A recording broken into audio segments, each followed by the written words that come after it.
The world was split into two, East and West. This marked the beginning of the era called the Cold War.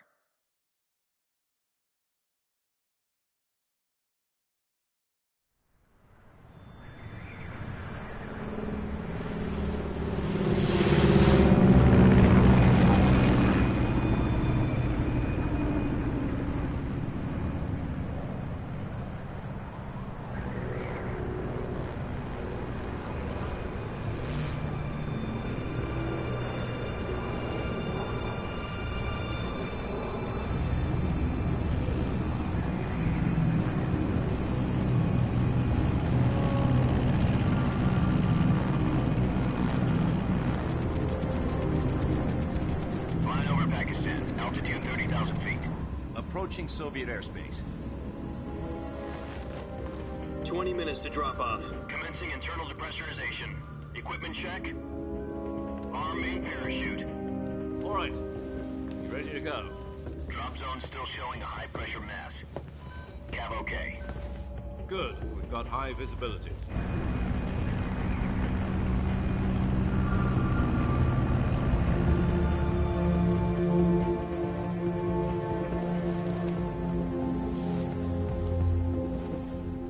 Cigar. Connecting oxygen hose to interior connector. Put on your mask.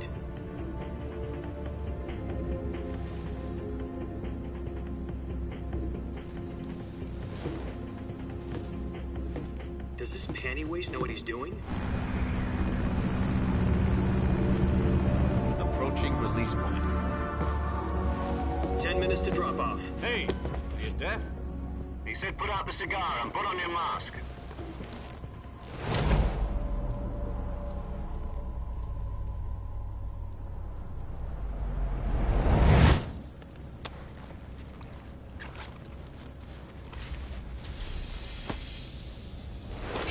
Depressurization complete. Checking oxygen supply. 6 minutes to drop off. Opening rear hatch.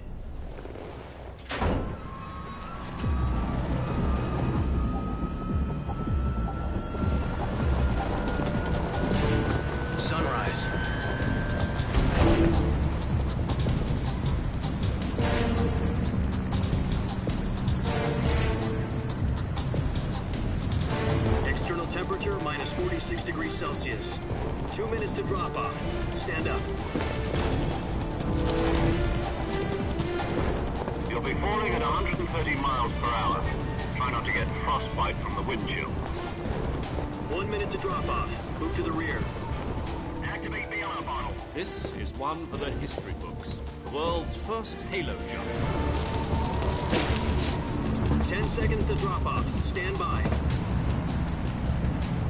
Status okay, all green. Prepare for drop-off. Countdown. 5, 4, 3, 2, 1. Spread your wings And fly. God be with you.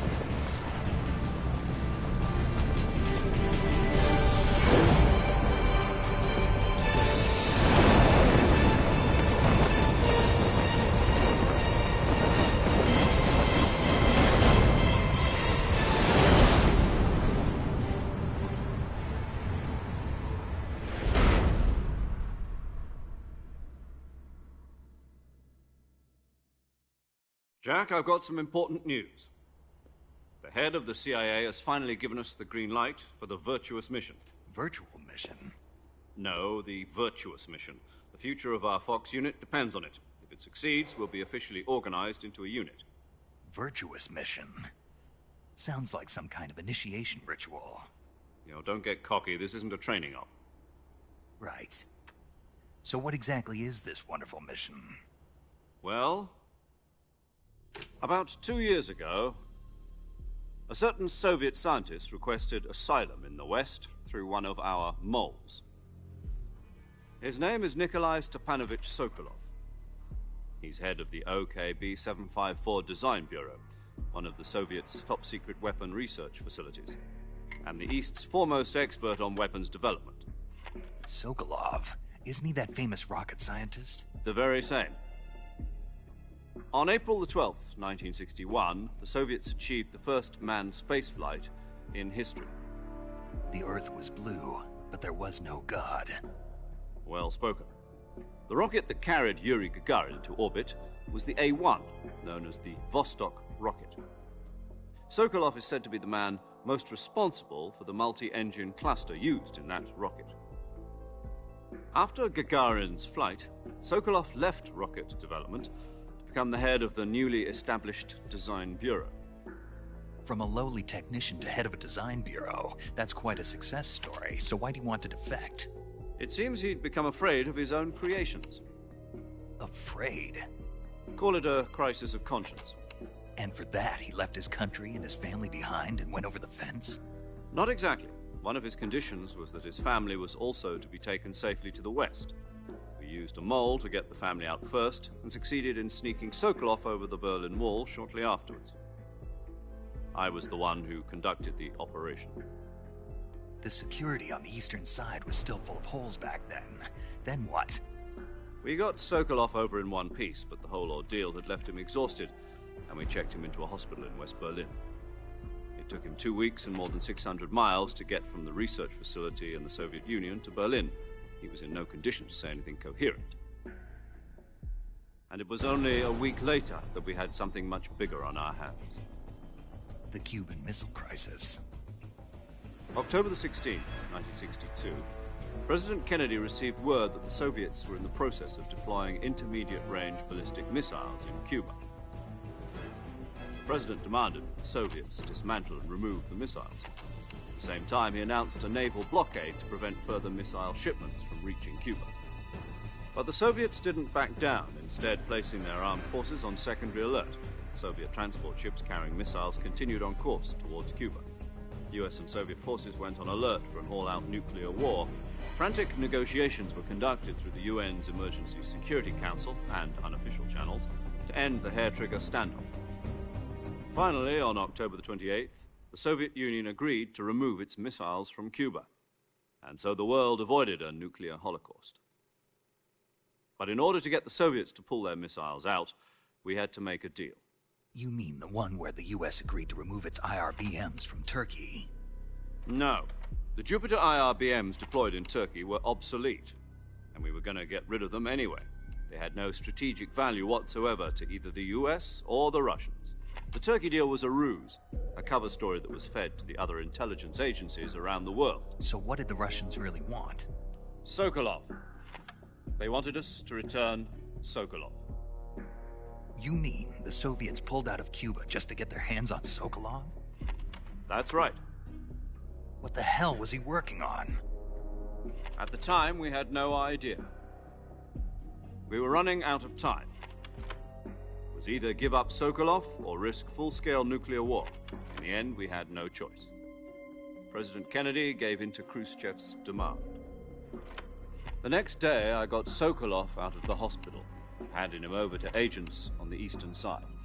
Sokolov kept on screaming, "Save me," until he disappeared from my sight. Then, a month ago, we received some new information from one of our moles. About Sokolov? Yes. He was taken back to the research facility and forced to continue working on the weapon in question under KGB supervision. What's more, it's on the verge of completion. So what kind of weapon is it? Something to do with space rockets? No, missiles. Same technology.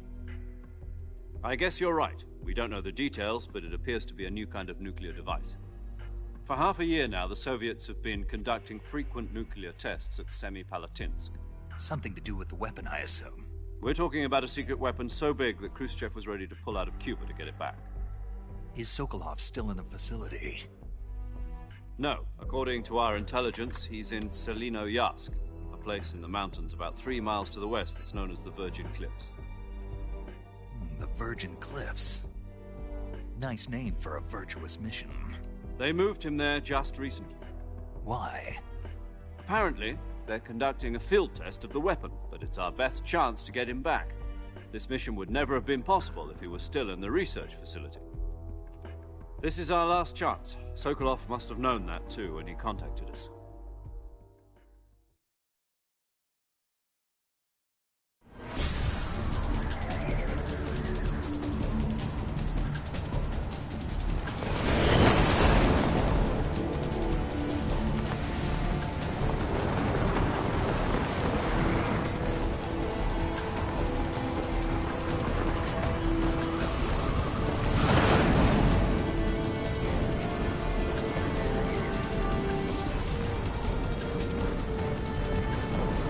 listen up, Jack. Your mission is to infiltrate Selino-Yarsk in the Soviet mountains, ensure the safety of Sokolov, and bring him back to the west.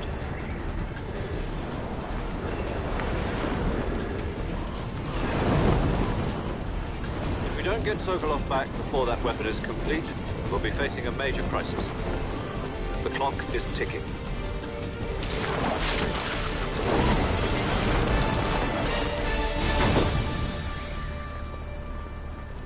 Once we've confirmed the rescue of Sokolov, stand by at the recovery point.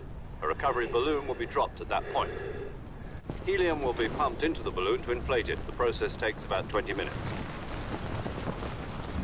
Once it's complete, the gunship's arm will latch onto the balloon and pull it up. The Fulton surface-to-air recovery system. I'm familiar with the theory. Take it easy. It's been combat-proven. Do you think Sokolov is up to it? The shock will be less than during a parachute jump, and the arm can handle up to 500 pounds. So you're planning on going over the border in a single combat Talon? She's equipped with two 6-barrel 20mm Vulcan cannons, as well as two 40mm machine guns. Sounds like she could hold her own against a battalion of tanks. Even with the fuel in the reserve tank, we're facing a 4-hour time limit. If all goes well, it shouldn't take more than a few hours. Home in time for dinner.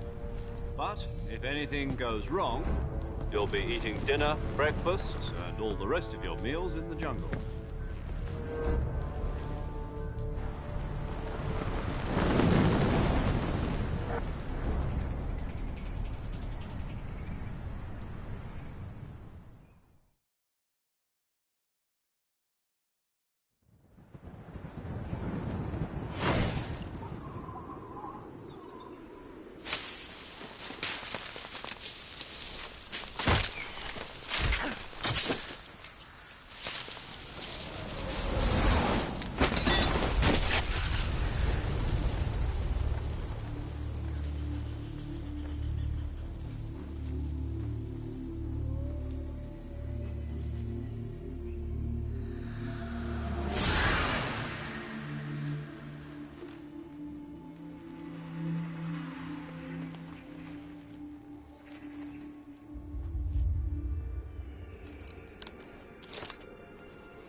Do you copy? You're already in enemy territory, and somebody might be listening in. From here on out, we'll be using code names to refer to each other. Your code name for this mission will be Naked Snake. I'll be referring to you as Snake from now on. You're not to mention your real name. Snake? Oh, you don't like snakes? What do you mean? Well, you've eaten one before, haven't you? In survival training. I'm glad to hear that. I don't know if I'd ever order one in a restaurant, but... Be careful, you might not have a choice. What about you, Major? What should I call you? Let's see. I'll be Tom. Call me Major Tom.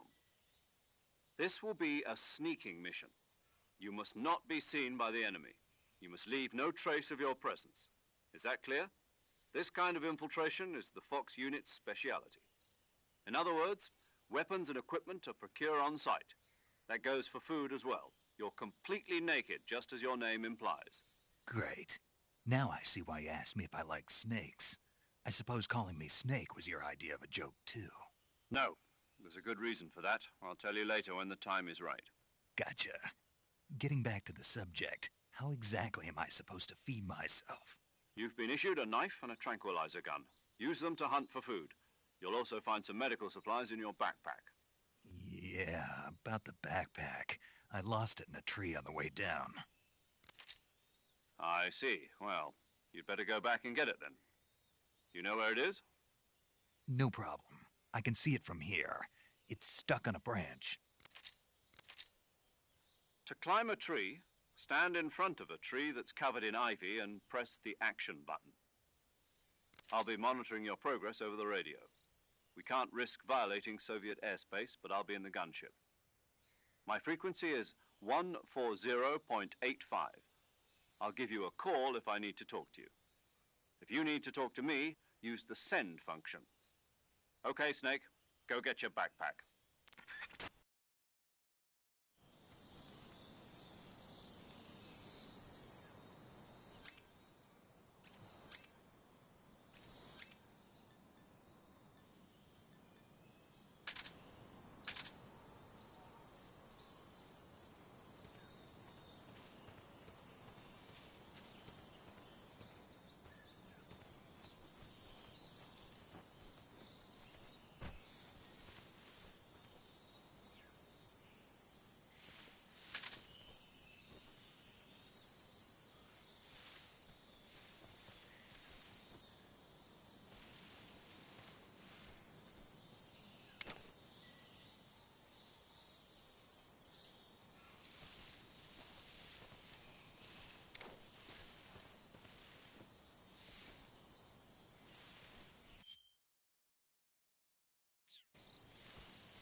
I see you've retrieved your backpack, Snake.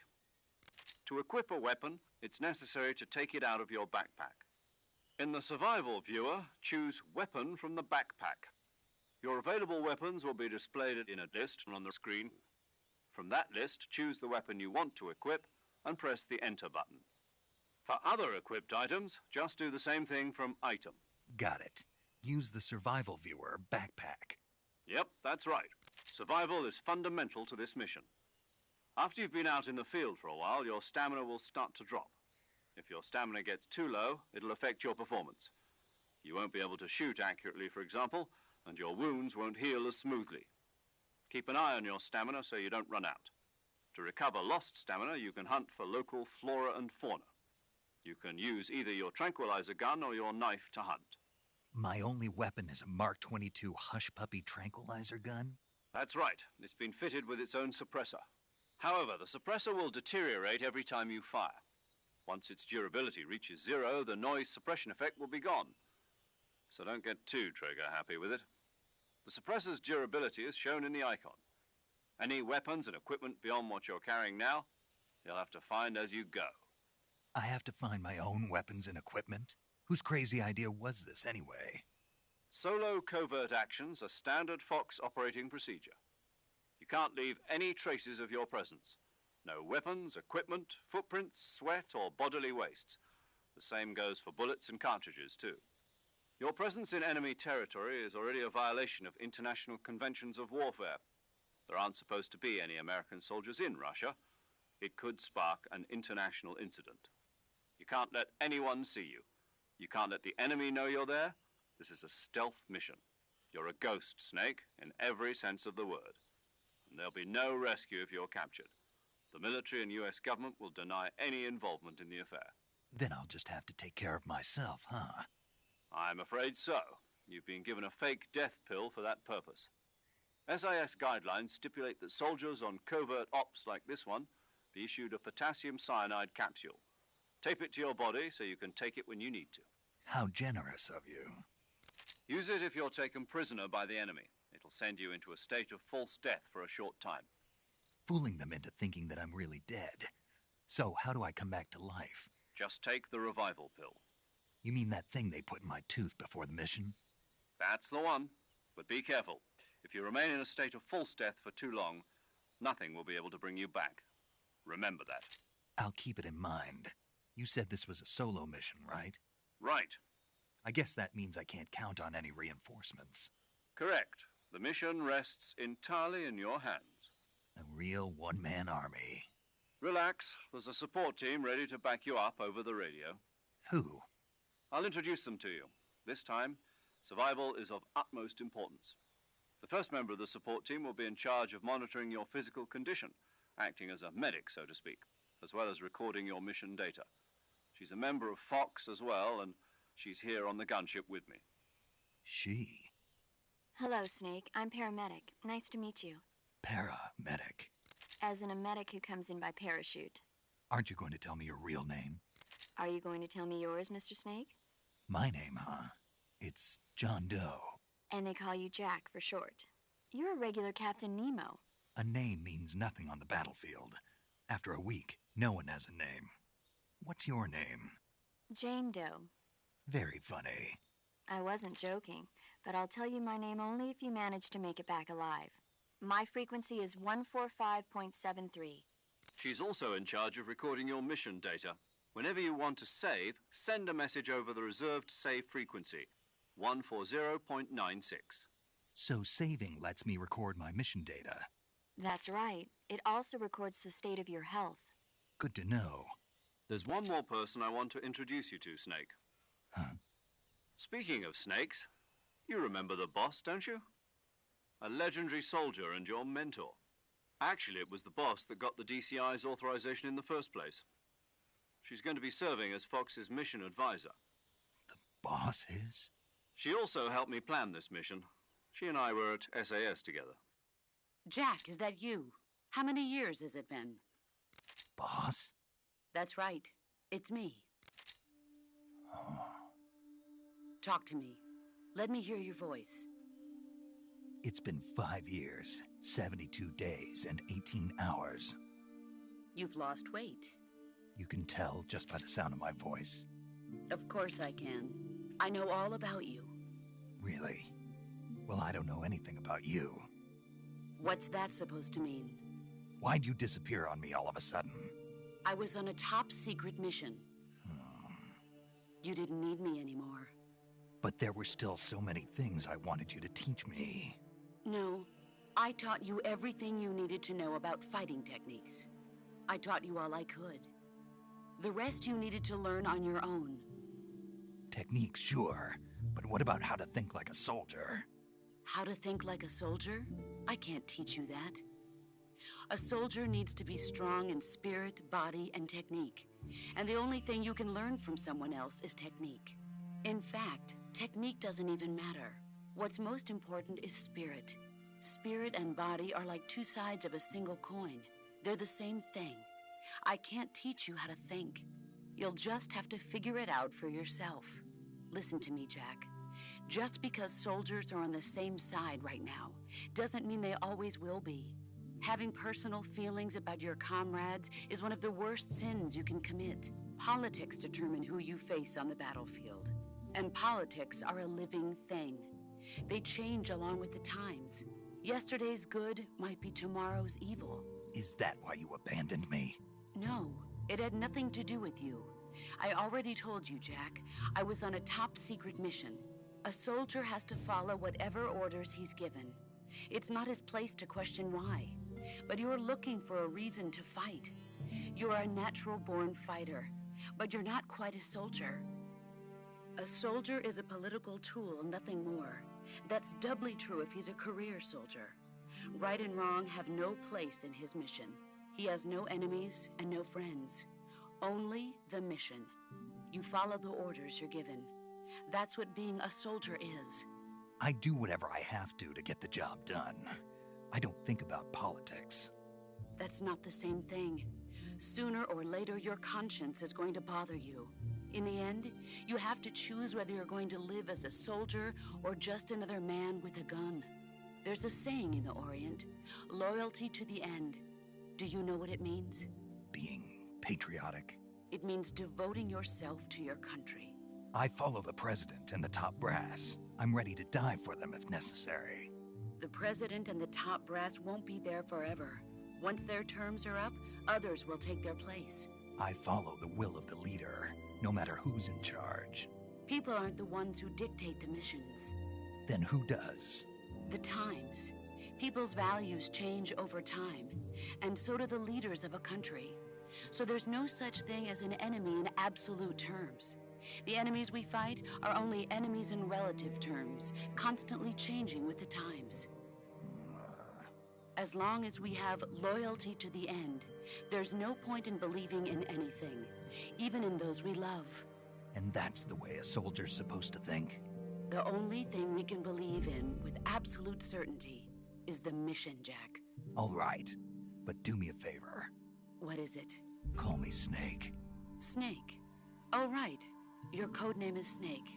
It suits you well. That's right. The legendary unit that the boss put together during World War II was a snake.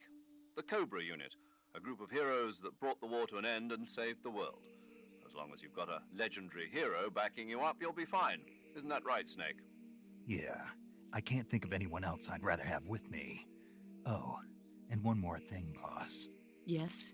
It's good to hear your voice again. Same here. After all, who knows if either of us will make it out alive? Snake, you are always best at urban warfare and infiltrating buildings. But this is the jungle. Survival is going to be key. Those CQC techniques I taught you are sure to come in handy. CQC? Close quarters combat, huh? I've been in the Green Berets for the past few years. I'm probably pretty rusty. Not to worry. I'll be here to help you remember. After all, this is your first actual survival mission. I'll be supporting you over the radio. Where are you, boss? Next to the Major?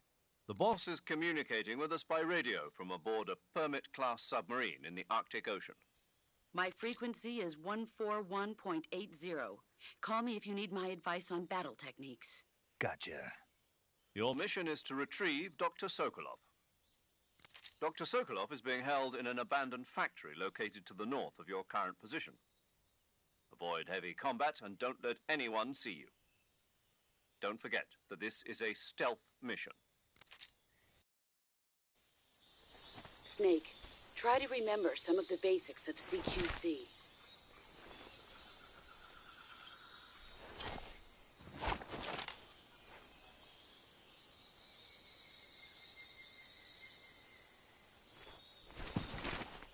Commencing virtuous mission now.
Camouflage is an indispensable tool when you're sneaking through the jungle. To use camouflage, first press the Survival Viewer button to go to the Survival Viewer. Then select Camouflage and press the Enter button. Select Uniform to select Battle Fatigues, and Face to select Face Paint. Choose battle fatigues that match the surrounding environment. The most effective camouflage is attained by selecting fatigues that blend in with the environment. Camouflage patterns that stand out in your surroundings will attract attention.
Major. I've spotted 2 enemy soldiers. They're probably KGB troops sent to guard Sokolov.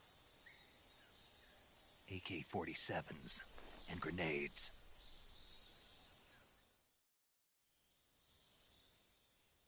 Snake, your presence in Soviet territory is already a violation of international law. We can't let the Kremlin find out that the CIA and the American government are involved. Contact with the enemy is strictly prohibited. Don't engage them in battle either.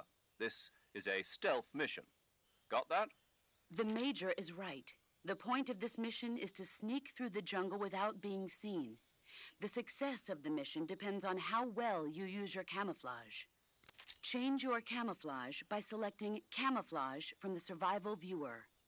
The Uniform option lets you pick your uniform, while choosing Also, if you just stand up, but if you can see how effective your camouflage. The camo, the higher the key.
Freeze.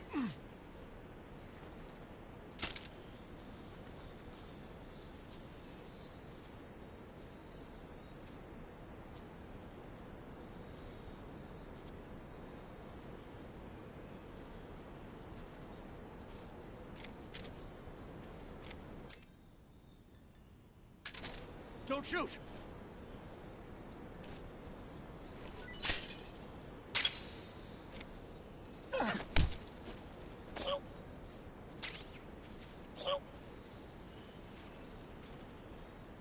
Speak. Under the rope bridge. Flatten yourself.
Major, I've reached the abandoned factory where Sokolov is supposedly being held.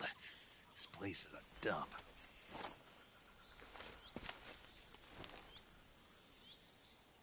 I can't see Sokolov from here. The security is pretty tight.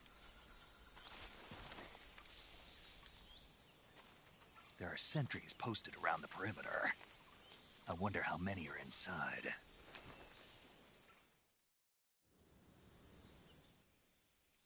Your objective, Sokolov, is inside the factory. They should be holding him in a room in the northeast section. Northeast section. Got it. Be careful. Your mission is to bring Sokolov back alive. He must not be exposed to any kind of danger. Do not approach Sokolov while in the alert phase. Right. Oh, and one more thing, Snake. You mean there's more? No, it's just that when you get to Sokolov, I want you to tell him something from me. And that is? Sorry for being so late. Is that all? Yes. Understood. Beginning my approach to the target.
enemy! He's here!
You must be Sokolov.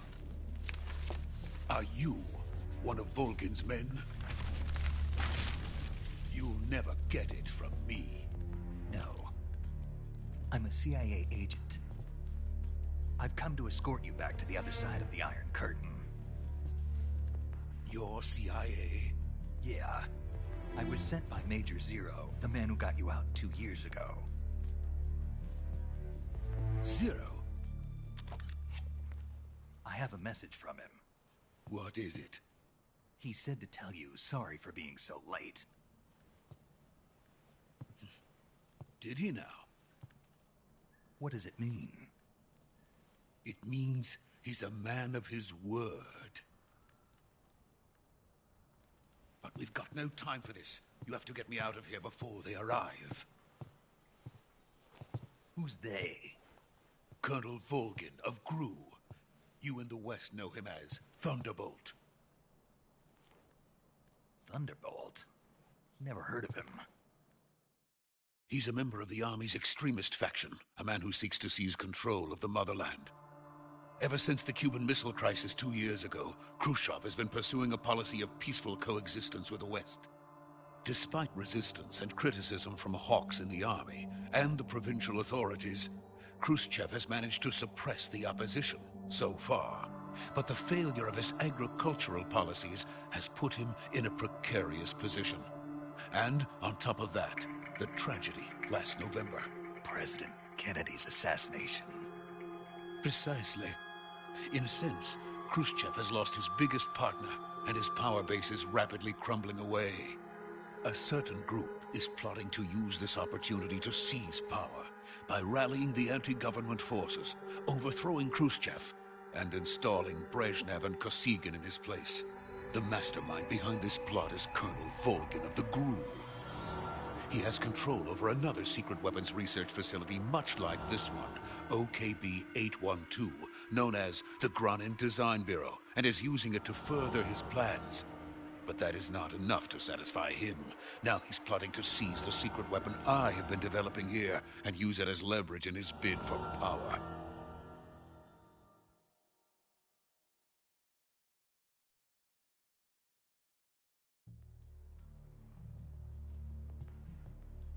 The intelligence says that they are going to make their move during the test.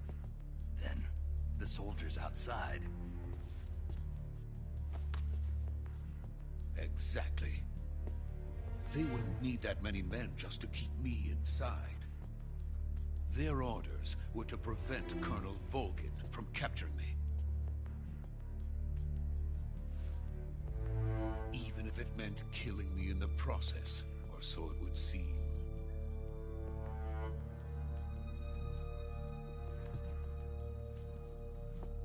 Vulcan will come. I'm sure of it. You must get me out of here before then. Leave it to me. By the way, your Russian is superb. Where did you learn to speak it? From my mentor. Is that so? America's truly a frightening country. Having second thoughts? No. I have no love for this place. Let's go.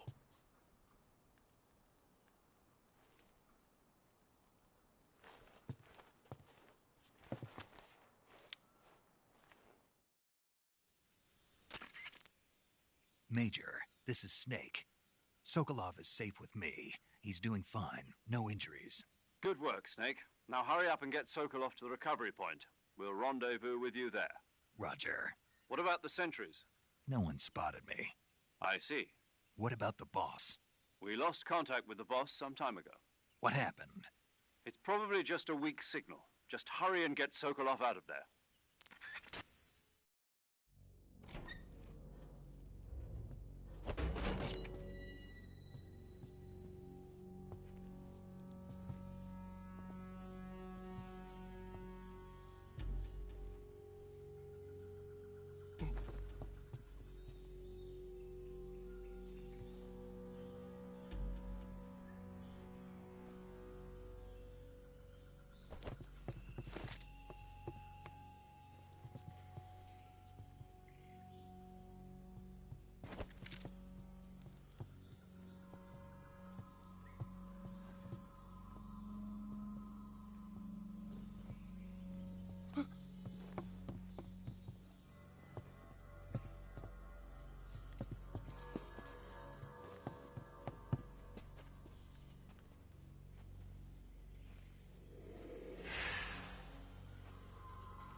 Freeze!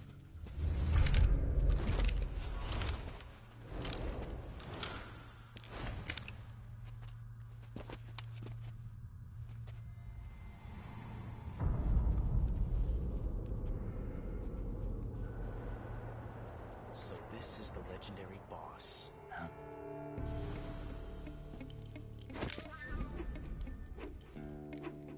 Huh? We meet at last.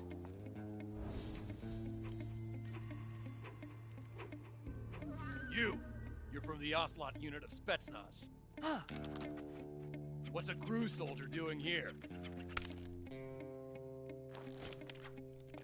Soldier?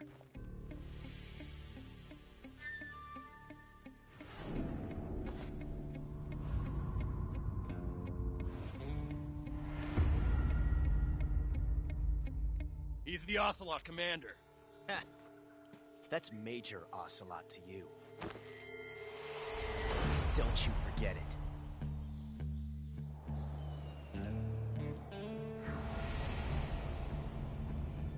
Sokolov is ours. Now get out of here. And Ocelot never lets his prey escape. What?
Can't say it feels good to kill a comrade, even if it is for the GRU. Sokolov, take cover. Huh.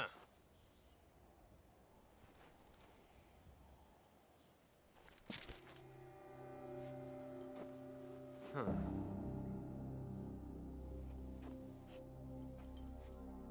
You're not the boss, are you?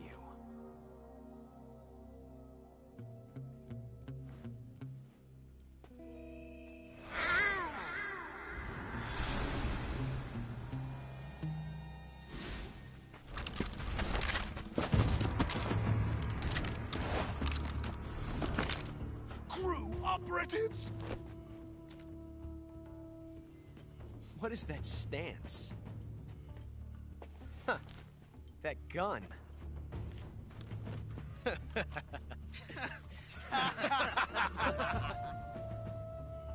If you're not the boss, then die.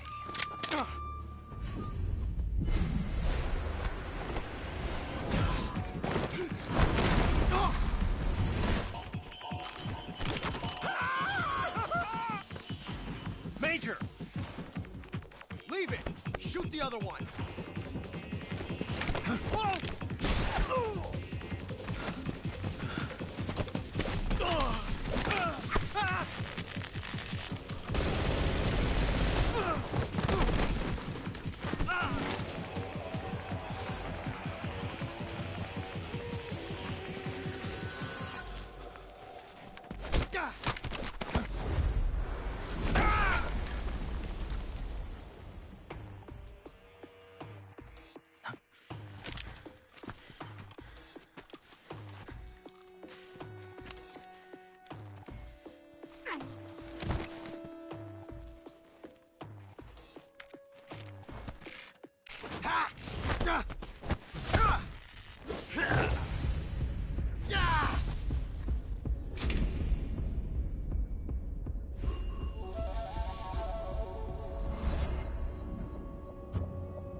You ejected the first bullet by hand, didn't you?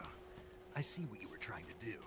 But testing a technique you've only heard about in the middle of battle wasn't very smart. You were asking to have your gun jam on you.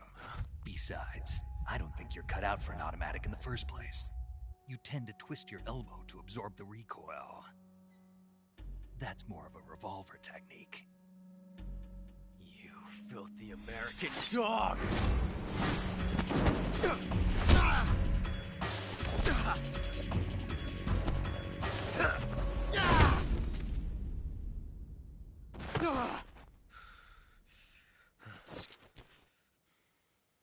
But that was some fancy shooting. You're pretty good. Pretty good.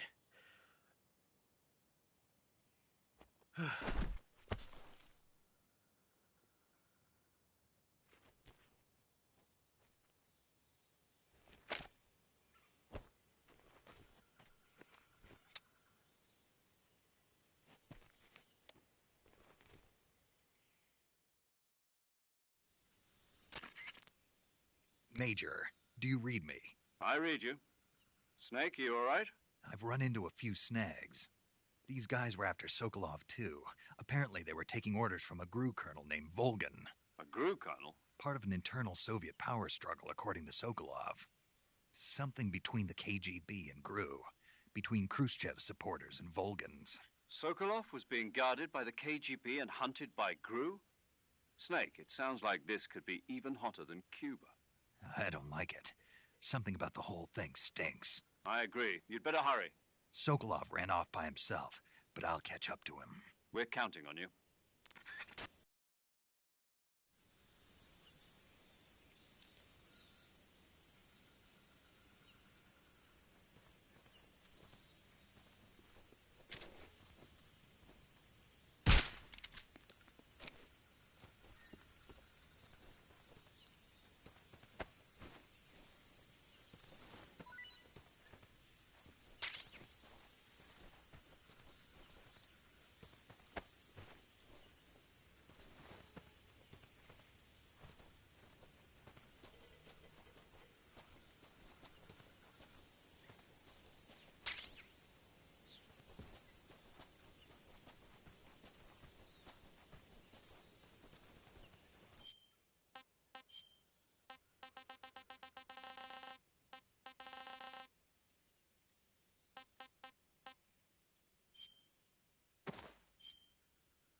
Snake, stay alert. The KGB and GRU both have their sights set on Sokolov.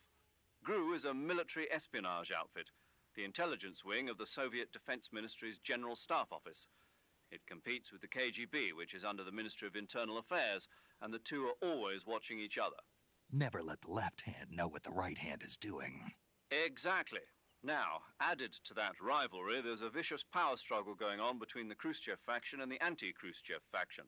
So Khrushchev is using the KGB, and Volgin and the anti-Khrushchev forces are using the GRU? That's the idea. The two factions are fighting over Sokolov.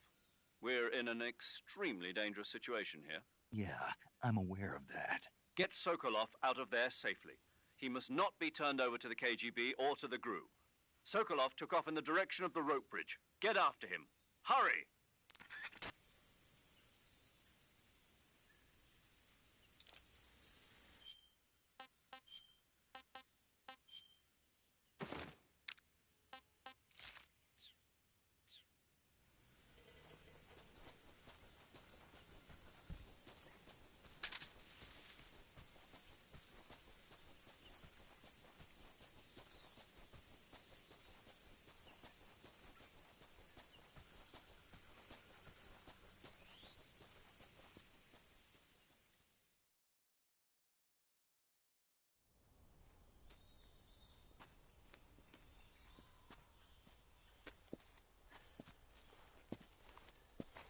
You okay?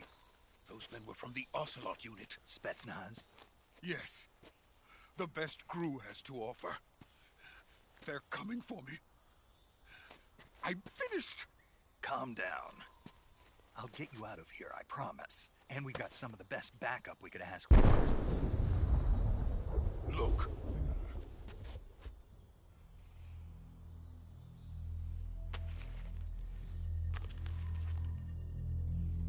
That's what they were making you build?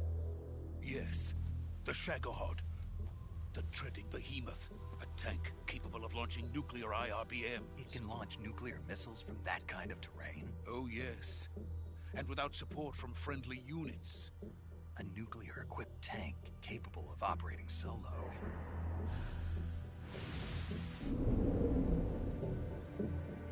Is that thing finished? No. This is only the end of Phase 1. It won't be truly finished until we complete Phase 2. Phase 2? The weapon's true form.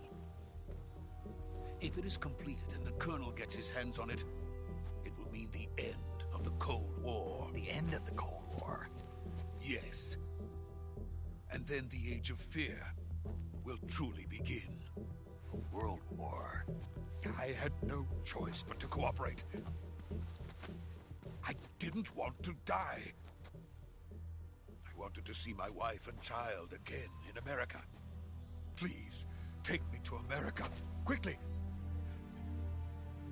They cannot complete it without my help. Got it. Let's go.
Boss?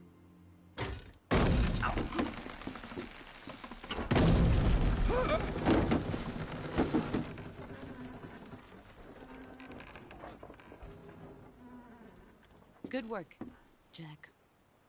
What are you doing here? Sokolov comes with me.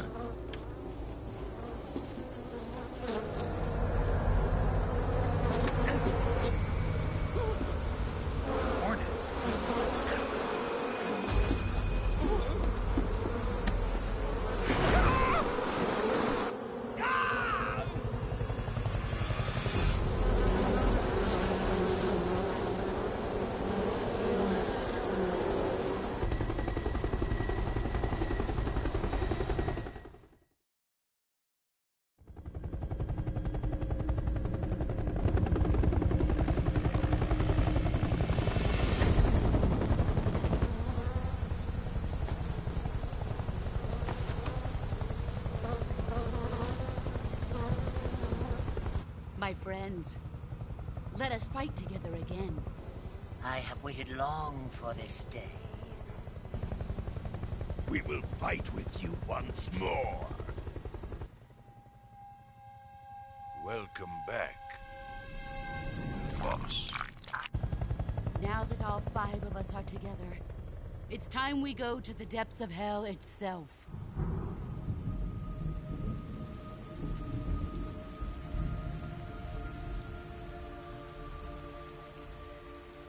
It's raining blood. Is he crying?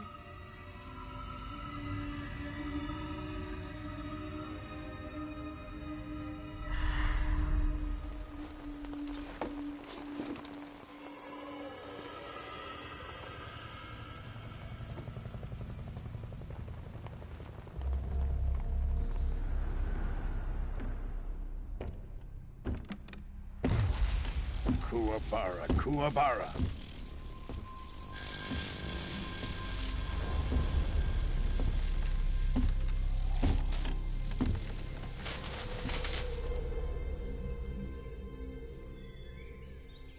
Ah, what a joyful scene. Colonel Vogan. Welcome to my country. And to my unit.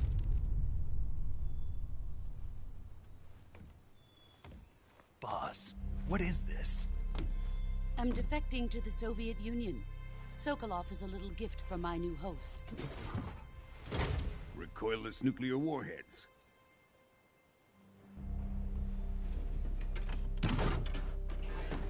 These will make a fine gift for me. This can't be happening. Who is he? Another one of your disciples? Are we taking him with us? No, this one is still just a child. Too pure for us Cobras. He has not yet found an emotion to carry into battle. What are you talking about? Think you can pull the trigger?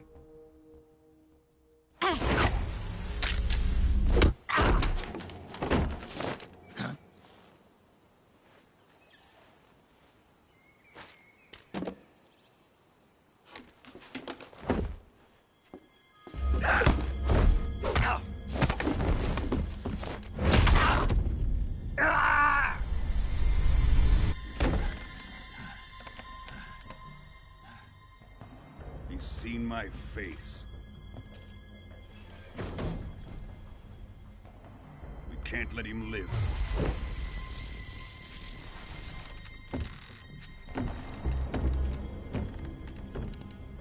If Khrushchev finds out about this, we're finished.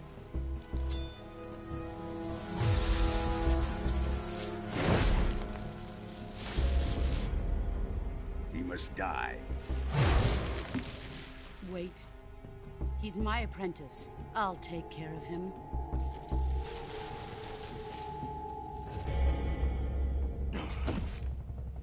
Jack, you can't come with us.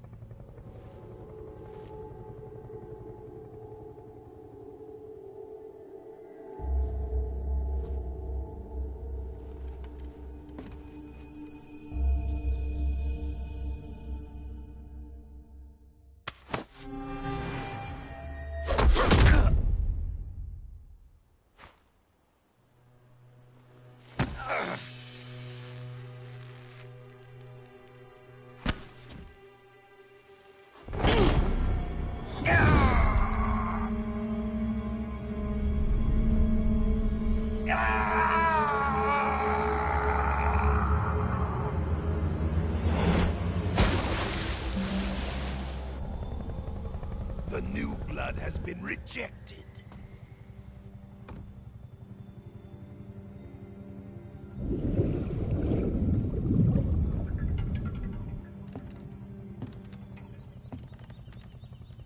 Are we done here? Now, onto Sokolov's research facility. Shagohod is ours.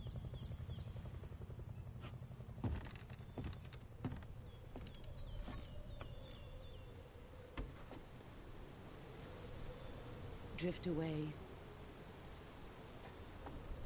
My place is with them now.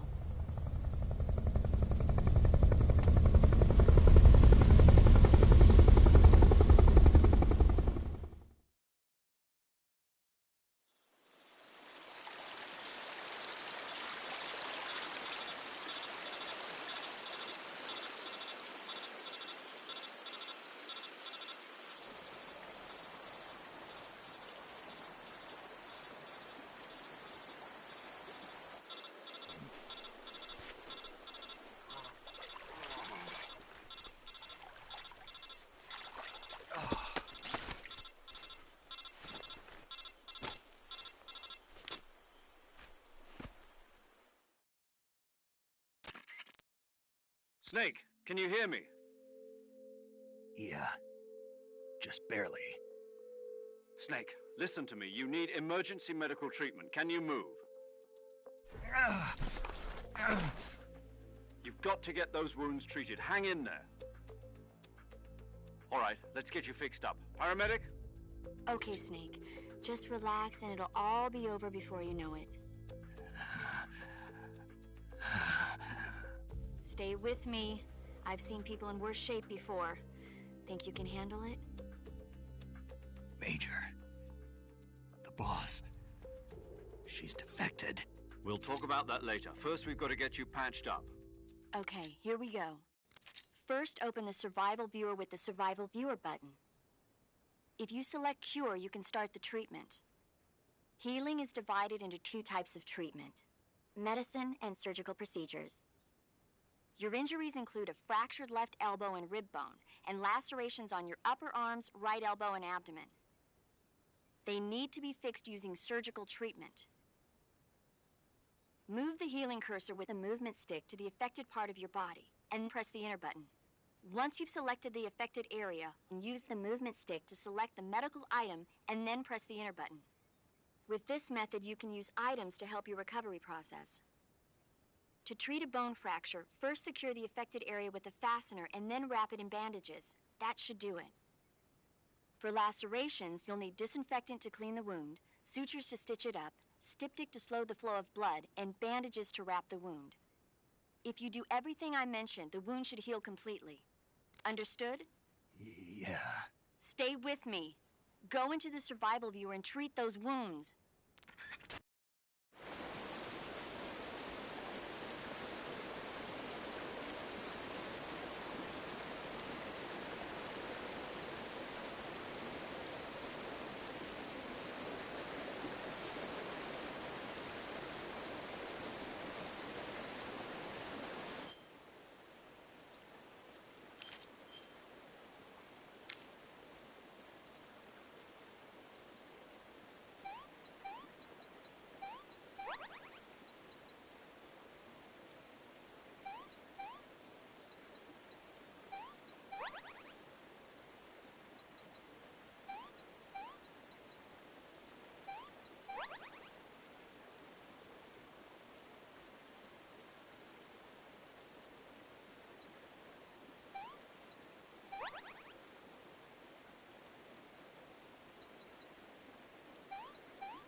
Good job, Snake. We're coming to get you now. Just stay where you are. We'll drop a recovery balloon. Can you set it up?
Excellent.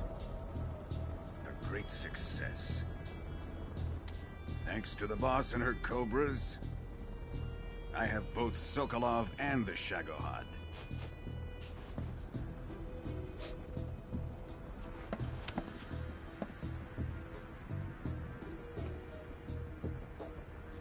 What are we going to do with the girl? Who is she? Apparently she's Sokolov's woman.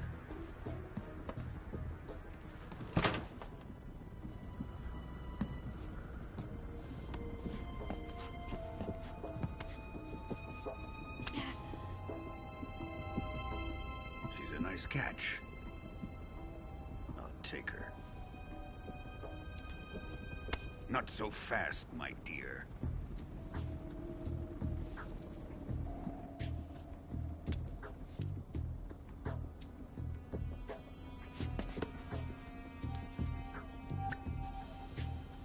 A kiss of death? Are you KGB? We may be able to use her.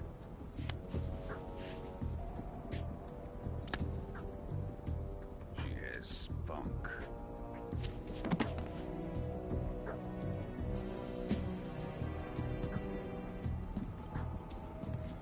Shall we take her back to the base? Perhaps we should. We have no further use for Sokolov's research facility. I think it's time I gave this marvelous new toy a try. Colonel, even if they are our enemies, they're still our countrymen. But it won't be me that pulled the trigger. It'll be our friend, the American defector. You're going to nuke your fellow Russians? Remember the Alamo. Colonel!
darkness and silence through the night.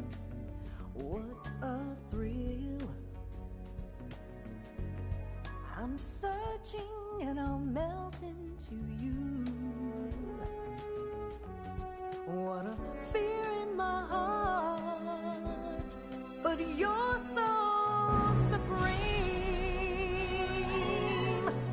I give my life, not for honor, but for you. In my time, there'll be no one else. Crime, it's the way I fly to you. I'm still in a dream, snake eater. Someday you go through the rain, and someday you'll feed on a tree frog. This ordeal, the trial to survive for the day we see new light. I give my life, not for honor, but for you. In my time, there'll be no one else. Crime, it's the way I fly to you. I'm still in a dream, snake eater.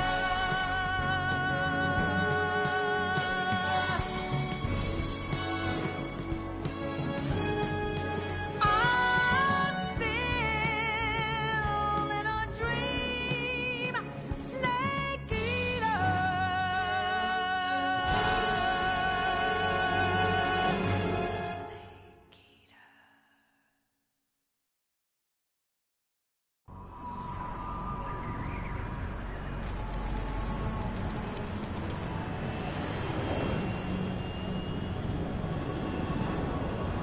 Currently flying over the Arctic Ocean, altitude 30,000 feet, approaching Soviet airspace. Arriving at the designated drone launch point. Drone oil pressure and voltage are nominal. Payload oxygen supply is nominal. Power supply to payload antifreeze system shows no problems. No gusts. All systems go for drone detachment. Snake, we can't risk a halo jump this time around. Airspace security has gotten tighter since we were last here. We can't get as close to the ground as we did during the Virtuous mission. So instead, we'll be using one of our newest weapons. Snake, you're being given an honor on par with Alan Shepard. This is our last chance. Show your patriotism. If you fail, you'll be back in a hospital bed again, waiting for the firing squad.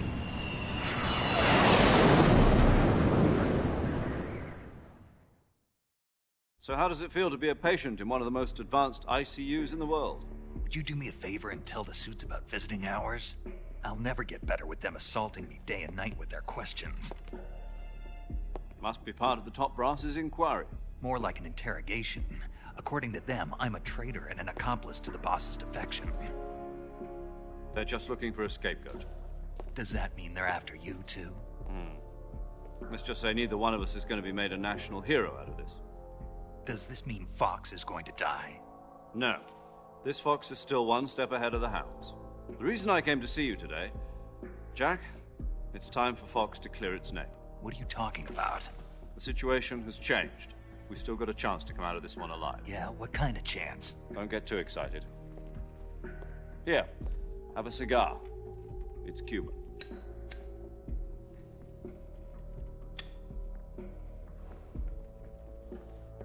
This morning, I had a meeting with the CIA. They decided when they're going to execute us? No. Something even bigger. Yesterday, the White House received an unexpected call. President Johnson? Yes, I hear you, Mr. Chairman. It was a hotline call from Khrushchev to President Johnson. From the head of the Soviet Union? That's right. A few days ago, one of our country's main design bureaus, OKB-754, was destroyed in a nuclear explosion. At about the same time, our anti-aircraft radar picked up a signature that appeared to come from one of your military aircraft. Does any of this sound familiar to you? In retaliation, I have placed our armed forces on secondary alert. Depending on your response, I may be left with no choice but to order the military to maximum alert and unleash Armageddon. With the help of your predecessor, I was able to survive the Cuban incident. But my power is not as great as it once was. If I am to survive this crisis, I must have your full cooperation. I should have contacted you myself. Did you know that one of our soldiers defected to your country a week ago? No. So you haven't heard then. The man who arranged the defection was a GRU colonel by the name of Yevgeny Borosovich Volgin. Volgin? Of the Brezhnev faction. Go on. Who is the soldier? Her name is the Boss. She's a living legend. During World War II, she was the one who led us to victory in that war. In Russia, you know her as Voyevoda. You mean the Boss? The mother of your special forces? Yes, that's the one. And she took 2 miniature nuclear shells along with her. The Boss took 2 miniature nuclear shells? I'm afraid so. I believe they were a gift for her new hosts. The Davy Crockett Atomic Battle Group delivery system was completed 2 years ago. Serious problems were found with the launcher's range and precision. Although they were mass-produced, they've never been deployed in battle. But Sokolov's research facility was completely wiped out. The whole area is polluted.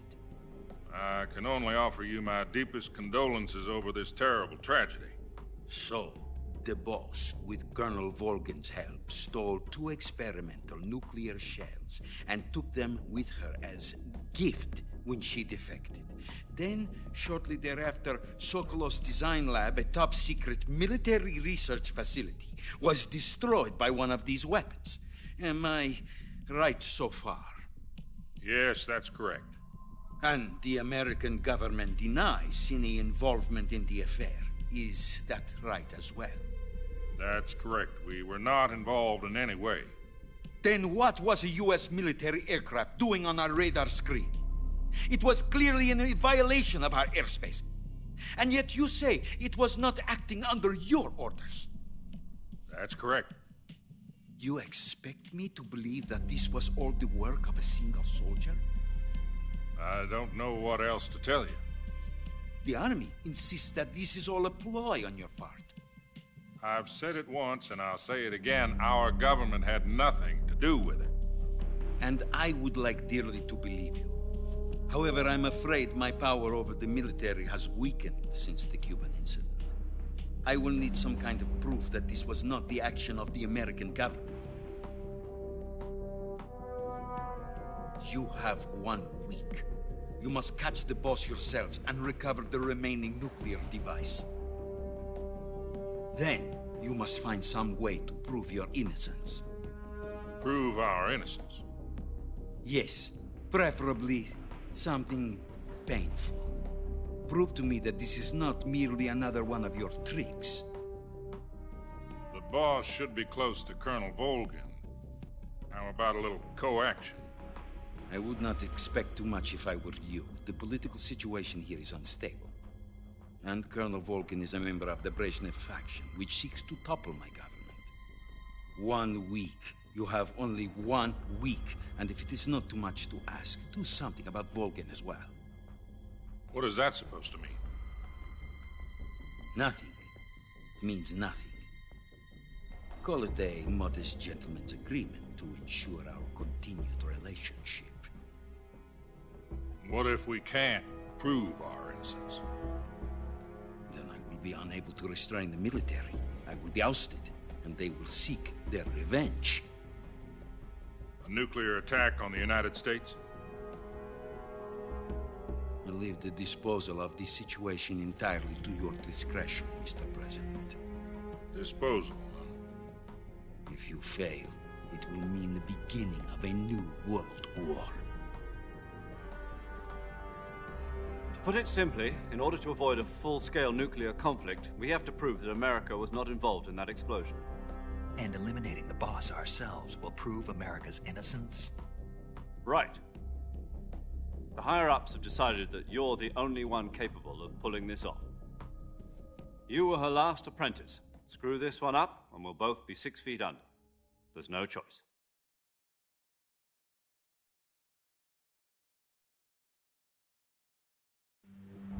Are the Russians going to be helping us? The KGB has promised to lend us one of their communications satellites so that you and I can talk to each other. That's it? They've also put us in touch with a couple of insiders. Insiders? There was a defection in September 1960. Do you remember it? You mean the 2 NSA codebreakers who went over to the Soviet Union? Precisely. Since then, they've apparently been training with the KGB for exactly this kind of situation. Their code names are Adam and Eva. I've been told that Adam has infiltrated Volgin's ranks. We've also arranged for him to provide you with an escape route. You'll need to rendezvous with him when you get there.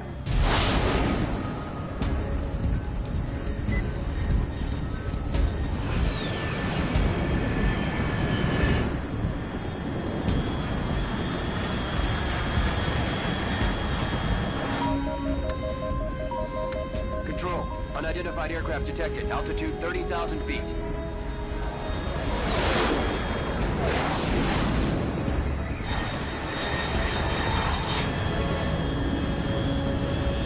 It's fast. Estimated airspeed exceeding Mach 3. Bearing south. I'm about to lose it.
This is Snake. Do you read me? Loud and clear. Glad to see you landed safely. I got blown pretty far off target. Snake, let's go over your mission objectives one more time. Rescue Sokolov. Find out what's happened to the Shagohod, then destroy it. And finally, eliminate the boss. Eliminate the boss? This mission will be codenamed Operation Snake Eater. Because I'll be taking on the boss in our Cobra unit, right? Don't forget about Colonel Volgin. I'm not a hired killer. I know, but that was the Kremlin's demand. Demand? You mean it wasn't just a request? What's it to us if the Khrushchev regime is threatened by the Colonel and his faction? If supporting the current regime helps us avoid a nuclear exchange, then that's what we'll do. And what are the CIA's demands? Our priorities are the rescue of Sokolov and the destruction of the Shagohod. Roger that, Major Tom. Hold on, Snake. What now? I'm changing my code name. It turns out Tom wasn't the most auspicious choice. What do you mean? Well, the truth is, when I chose my code name, I picked the wrong one. The wrong one? Did you ever see the movie The Great Escape? It came out last year. Oh, must have missed that one. Anyway, it's based on a true story about prisoners who escaped from a POW camp in Nazi Germany. The prisoners dig 3 tunnels as part of their plan, but the Nazis find 2 of the tunnels before they're finished. The prisoners succeed in escaping by using the last remaining tunnel. The names of those 3 tunnels were Dick, Harry, and Tom. I get it. You used the name of the tunnel they escaped in as your code name because you thought it would bring you good luck. Yes, that's exactly right. At least, that was the plan. But I got the name wrong. The one they escaped in was Harry. Tom was one of the unlucky tunnels. It was discovered by the Nazis before it was finished. I watched the movie again just to make sure. In fact, I even ordered the actual film from the movie company. yeah, it doesn't sound like the greatest name to use. So what should I call you? You know, let's just use Zero, like we've been doing all along. All right, then. Major Zero it is. We'll start over from square one. From square 0. My frequency is 140.85. Oh, I almost forgot. Paramedic is with us again on this mission. Is this her last chance, too? If we fail, she'll have her medical license revoked. It's more or less the same kind of fate. Her frequency is the same as during the Virtuous mission, 145.73. She'll be recording your mission data as well, just like the last time. That frequency is also the same, 140.96. And there's one more person on your support team. His name is Mr. Sigint. He's an expert on the latest in weapons and equipment technology. He'll be going up against some of the world's most advanced weaponry when you infiltrate the research facility. If you have any questions, just ask him. His frequency is 148.41. Mr. Sigint. Got it.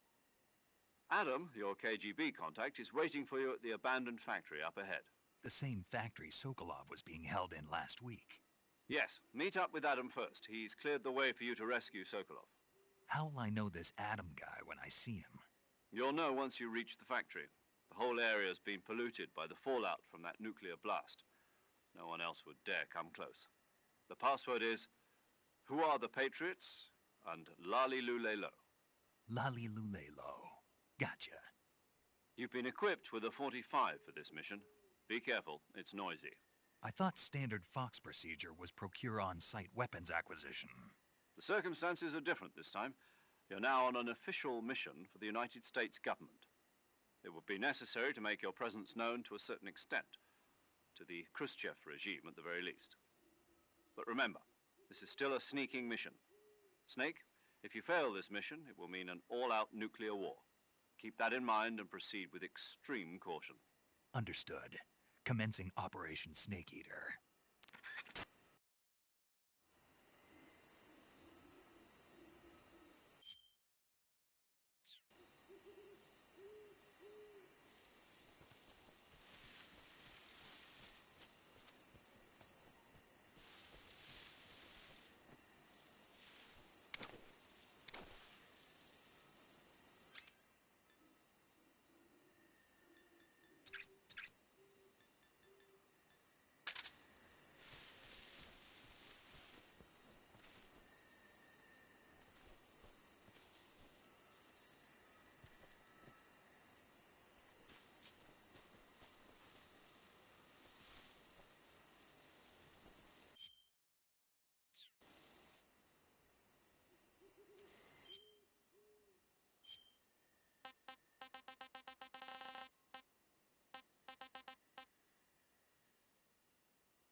Paramedic.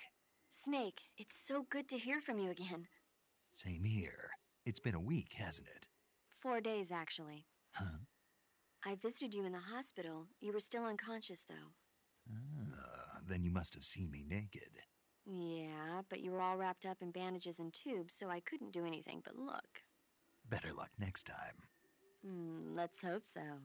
But seriously, don't forget that you were like that until just yesterday. In fact, you really shouldn't even be on this mission. Keep an eye on your stamina gauge. If you start to run low, don't push yourself. Eat something to replenish your stamina. And try not to get yourself hurt.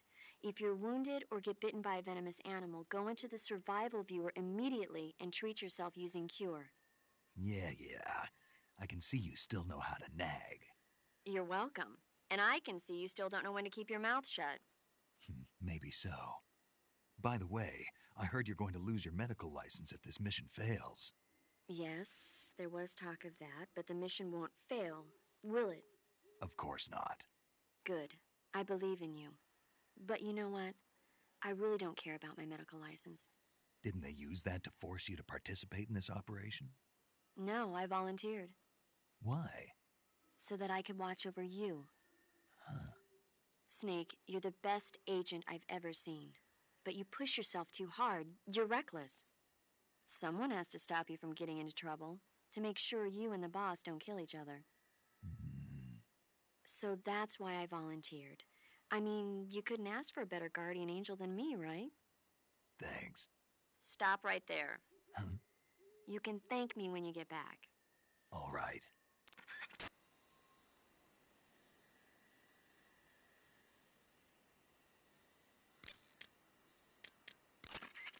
Saving the game, Snake?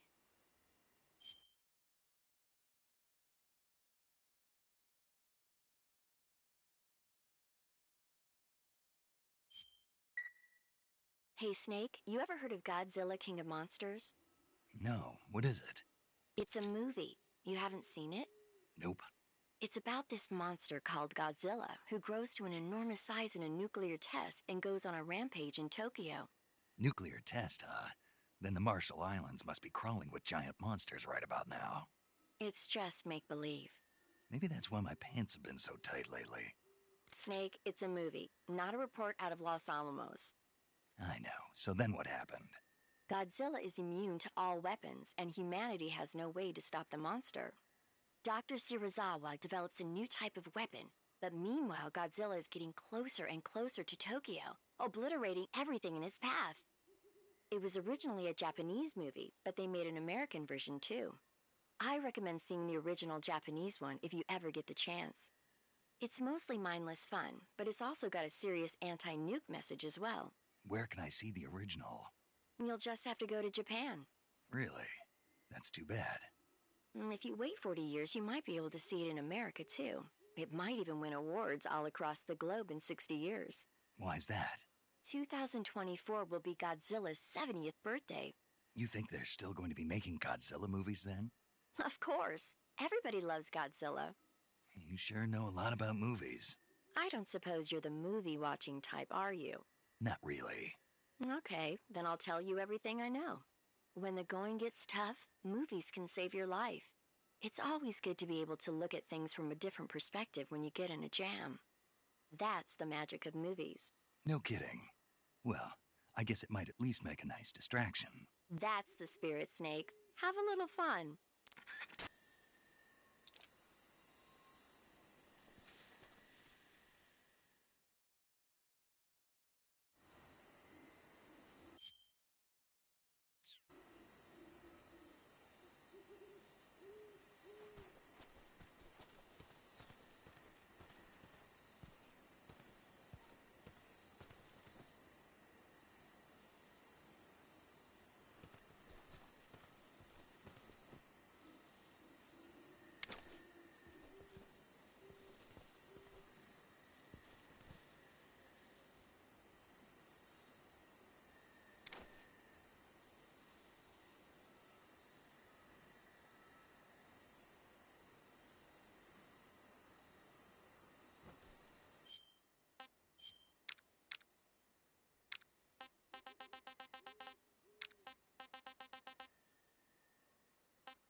pretty tasty.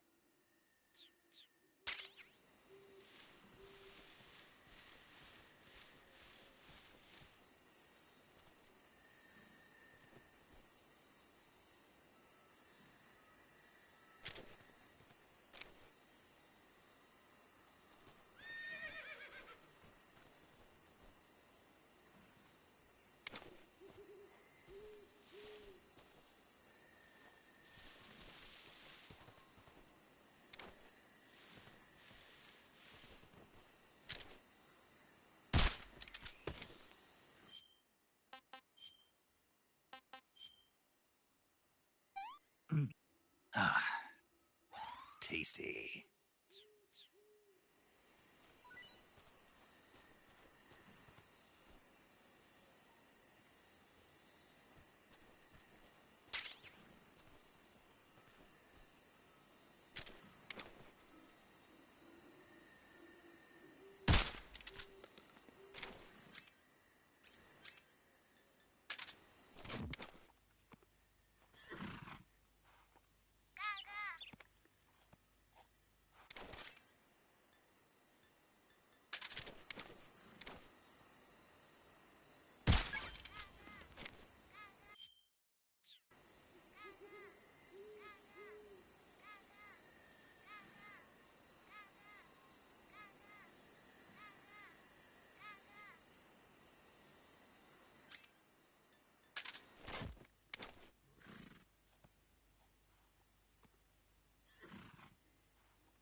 Looks like death wasn't ready for you yet.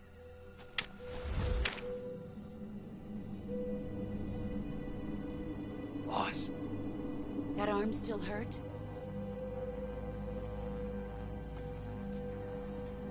What are you doing here?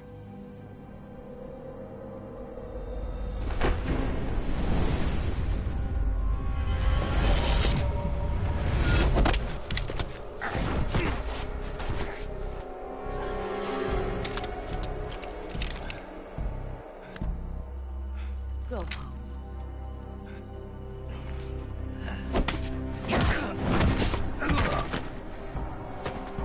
Go home. Gru and my sons are waiting up ahead. You don't have a prayer of finishing your mission. You're not even armed. Boss!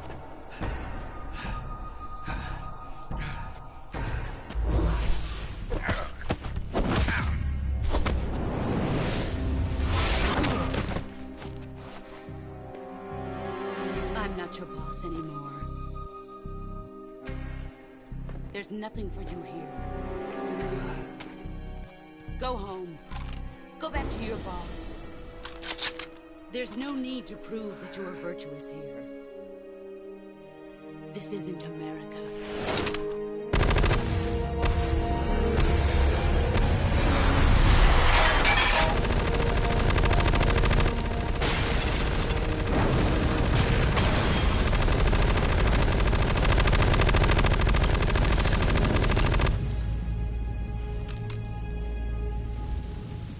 That should stir things up a bit.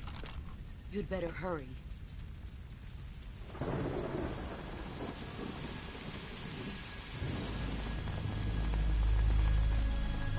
The border is 60 miles south of here.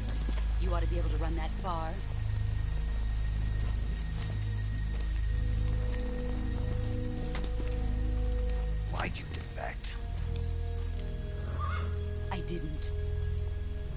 I'm loyal to the end, to my purpose. What about you, Jack? What's it going to be? Loyalty to your country or loyalty to me? Your country or your old mentor? The mission or your beliefs? Your duty to your unit or your personal feelings?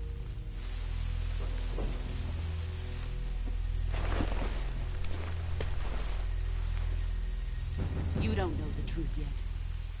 But sooner or later you'll have to choose. I don't expect you to forgive me.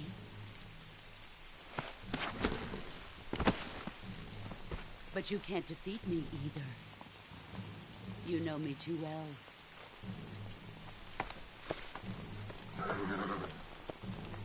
Just look at that bandana. If you can't put the past behind you, you won't survive long.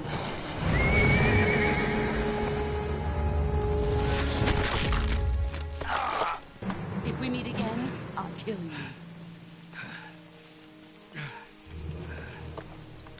Now, go home.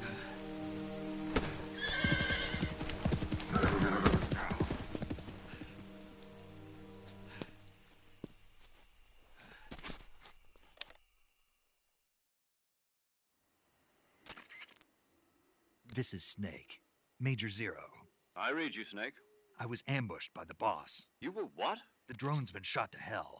It's up in flames. That's not good. Enemy scouts are going to come looking for you. Yeah, I know. But what was the boss doing here in the first place? There's got to be a leak somewhere. No, that's impossible. The man the boss is working with, Volgin, isn't exactly on speaking terms with Khrushchev. I lost my gun. The boss destroyed it. Snake, I know how you're feeling. It's hard for me to believe, too, that a legendary hero like the boss would go over to the Russians. That she'd double-cross us like this. But that's how it is, and if you don't accept it, you'll never be able to beat her. That's not the problem. In terms of sheer technique, I'll never be able to beat her. I know that all too well. You've got to do it, Snake. She's your enemy and your objective. Enemy? We were together for 10 years, and now you tell me she's my enemy? Enough. Hurry to the factory where Adam is waiting. Scouts have probably already been sent out to investigate the explosion. You've lost your weapon, right? That means you've got no chance of winning in a battle situation. Whatever you do, don't let them see you.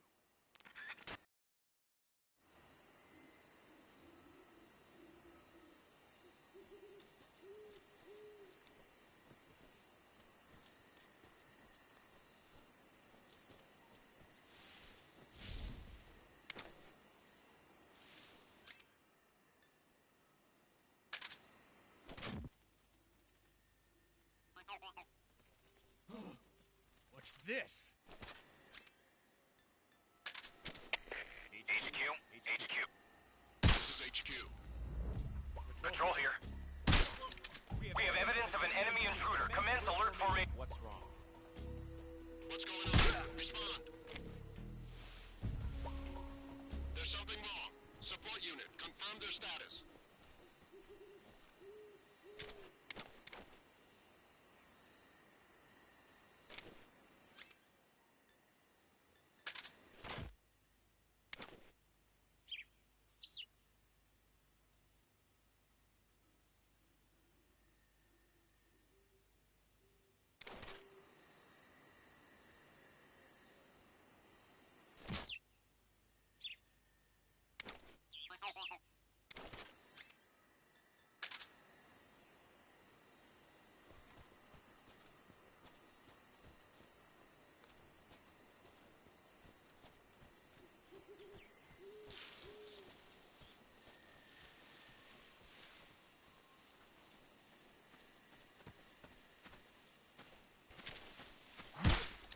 Who was that?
not so great.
Not too bad.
Sorry I'm late. Cut the engine. They'll hear us. Are you the agent they sent? Are you Adam? I thought you were supposed to be a man. Adam couldn't make it. All right, say the password. Who are the Patriots? Who are the Patriots? Answer me!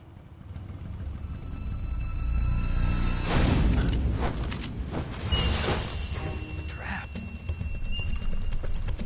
Get down!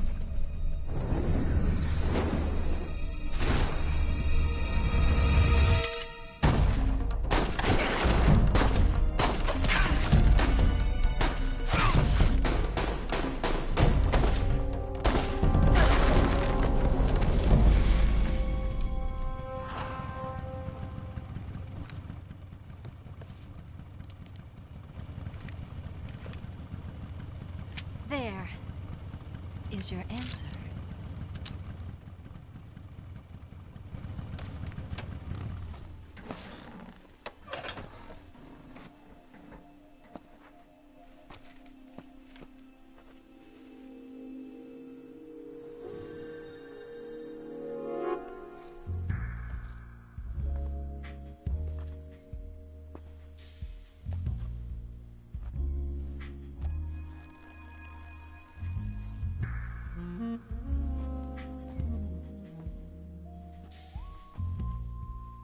The name's Eva.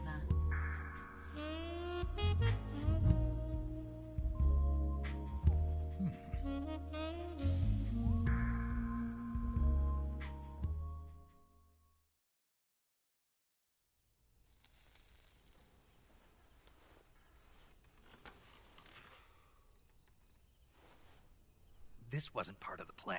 What happened to Adam? What's your code name? It's Snake. Snake, huh? Well, I'm Eva. Are you here to tempt me?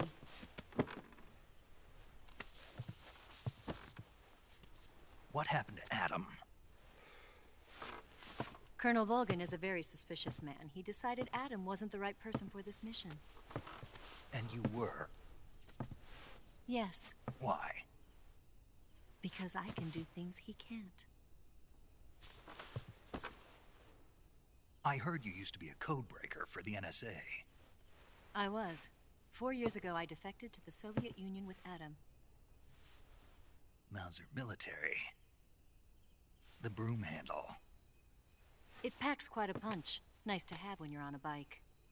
You held it sideways and used the muzzle jump to create a horizontal sweep. That was impressive. Bet you've never seen that technique in the West. It's imitation, isn't it? Yeah. It's a Chinese Type 17 pistol. Around here, even that's hard to come by. Don't worry, though. The one I've got for you is American-made.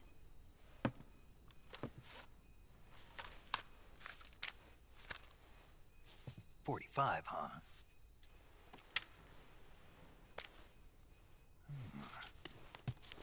Incredible. Do you like it?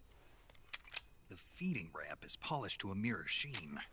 The slide's been reinforced, and the interlock with the frame is tightened for added precision. The sight system is original too. The thumb safety is extended to make it easier on the finger. A long type trigger with non-slip grooves. A ring hammer. The base of the trigger guard's been filed down for a higher grip. And not only that, nearly every part of this gun has been expertly crafted and customized.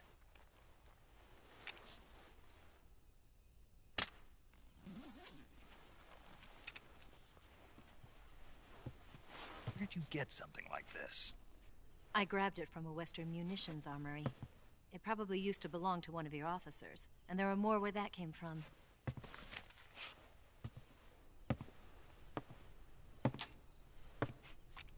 You had this with you, didn't you? Better take this too. What's that? A disguise to make you look like a scientist. A disguise? Yes. You're here to rescue Sokolov, right? Sokolov's still safe then? Yes. He's being forced to continue his work on the Shagohod. Where? At the lab. They've got a whole army of scientists there developing new weapons. Security is tight, but if you disguise yourself as a scientist, you might be able to sneak in. Can we get Sokolov out of there? We'll see, won't we? Tell me how to get to the lab. The safest way in is from the rear. First, you'll need to head north through the jungle. You'll come to a heliport used for shipping materials. Pass the heliport and continue north, and there will be a large crevice. Descend into that area and you'll reach a cave. Move through the cave and you will arrive at a mangrove swamp. After the swamp, there'll be a warehouse. Make your way through the warehouse and you'll come out just south of the lab. Got it. And just what are you doing there? In close-range combat, a knife can sometimes be more useful than a gun. By doing this, I'll be able to hold a knife at the same time and still keep the gun steady. That way, I can instantly switch between a gun battle and a knife fight.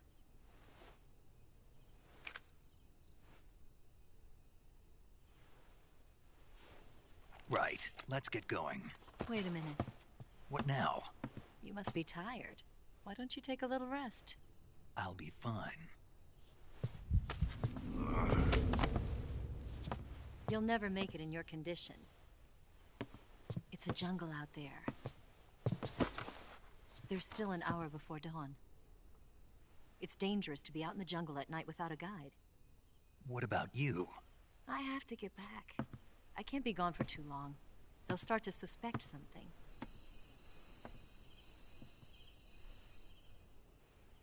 Don't worry. I'll keep you updated over the radio. That's it? My orders are to provide you with information, nothing more. You look disappointed. All right, then. I'll do something special for you.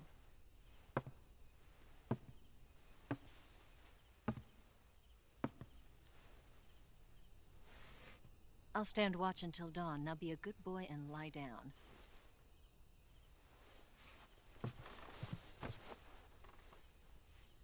What's the matter? I don't know you well enough to trust you. How well do you have to know me to trust me? I don't know if I can trust anybody.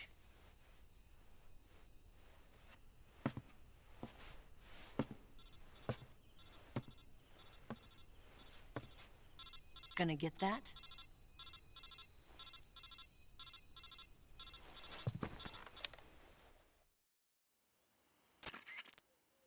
She's right, Snake. You should get some sleep. Although in your condition, you really ought to be back in the ICU. Whenever you save the game and quit, you'll go to sleep. Sleeping allows you to gain back stamina naturally. Depending on how long you sleep, you may also recover naturally from sickness and injury. When you're tired or hurt, the best thing to do is just get some sleep. So do yourself a favor and take a nap. Doctor's orders, okay? Yeah, okay.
What's the matter?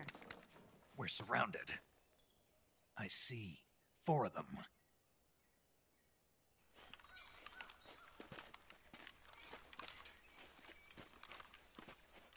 We've got company. It's the Ocelot unit.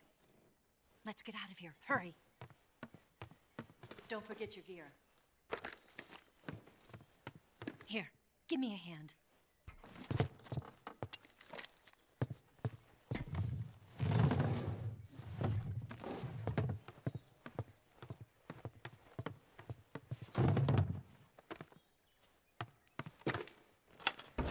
We can use this to get to the basement.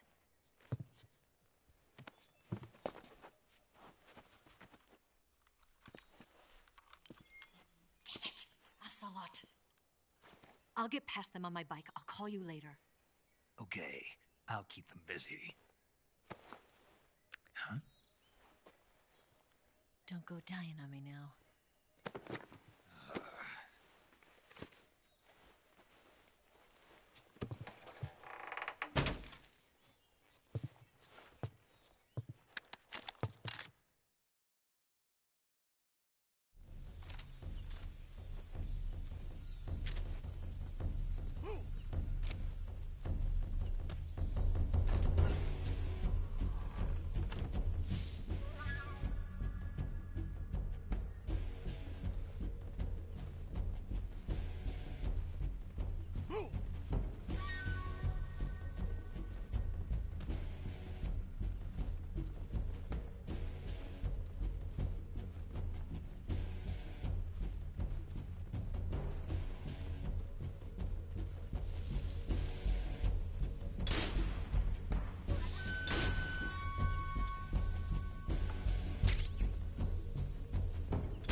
waiting for this moment.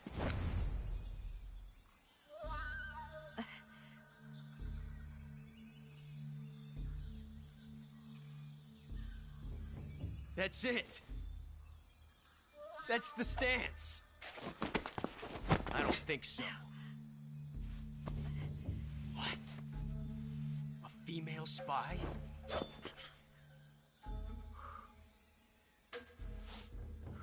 This bitch is wearing perfume. Stay where you are. I've had enough of your judo. I see you've got yourself a single-action army. That's right. There'll be no accidents this time. You call that an accident? Well, it wouldn't have happened if you hadn't been showing off. What did you say? It's a nice gun, I'll give you that. But the engraving gives you no tactical advantage whatsoever. Unless you were planning to auction it off as a collector's item. And you're forgetting one more very basic thing. You don't have what it takes to kill me. We'll see.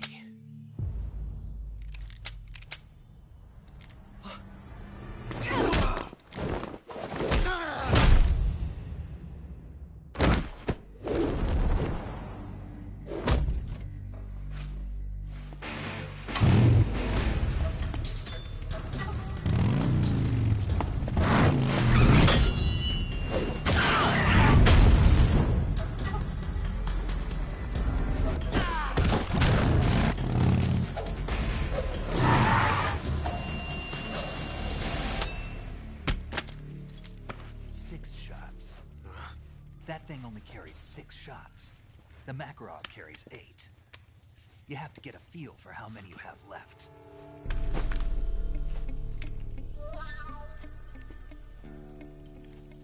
This is a high-class weapon. It's not meant for shooting people. Damn!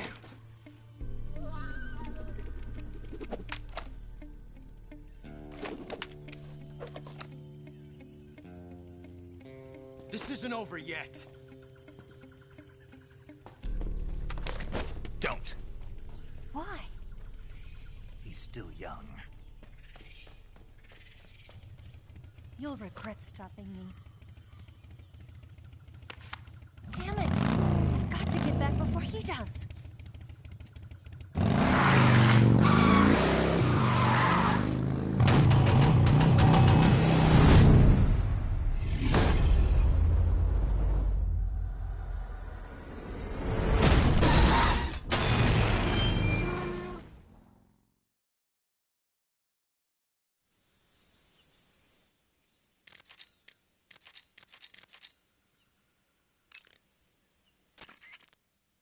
Yo, you're Snake, aren't you? And you're Sigint? None other. I heard that you're an expert on weapons, equipment, and cutting-edge technology. Close. Huh? I am the expert on weapons, equipment, and cutting-edge technology. Ah. I'm the guy that designed your trank gun, active sonar, and motion detector. If you want to know anything about weapons or equipment you find in the field, just send me a message and ask. Later.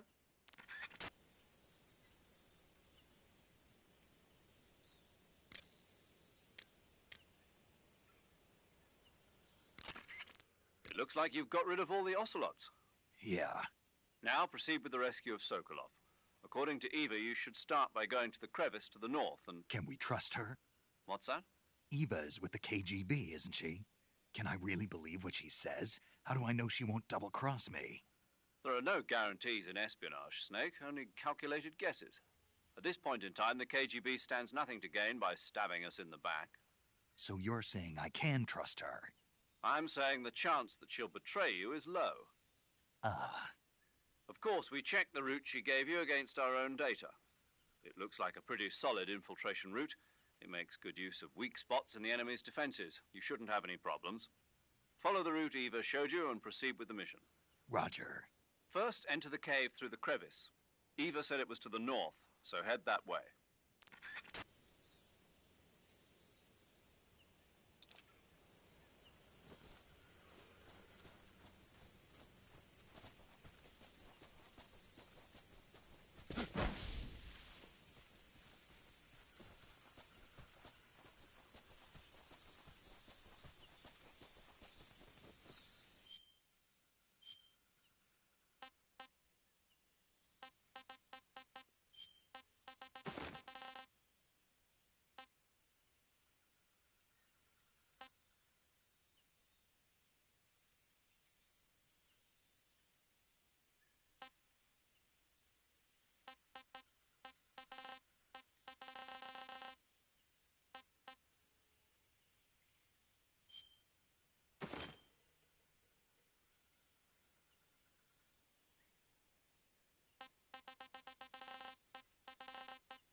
Snake, are you there?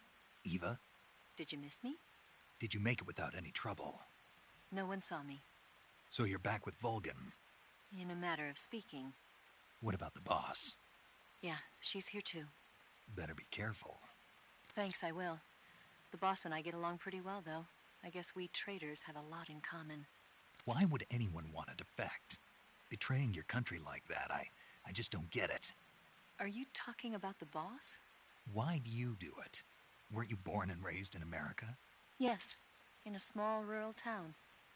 I never even knew there were other countries, other cultures, other ways of thinking, until I went to work for the NSA.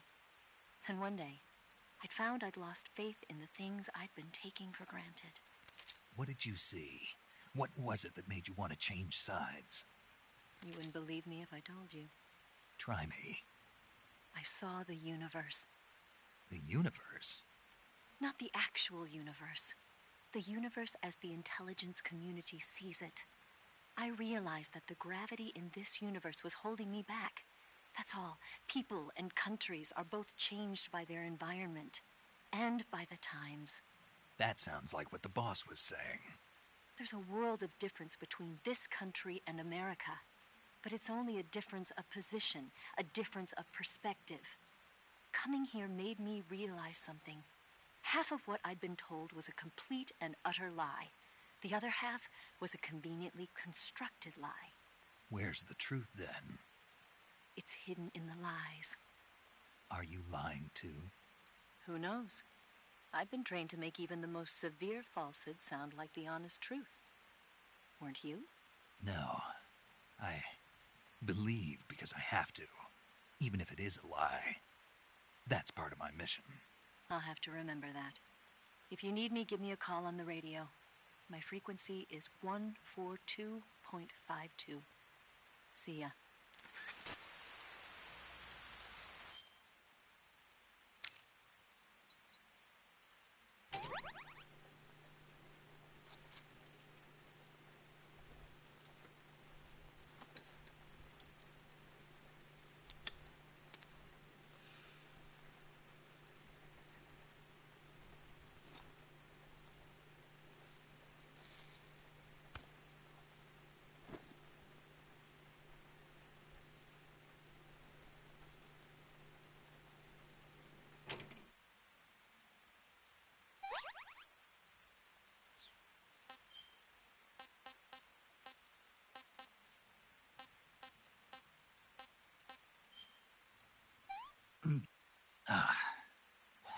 Hey, this works.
That swamp seems pretty deep. It's probably press the control, the movement, press the, this is, you can all, if you want it.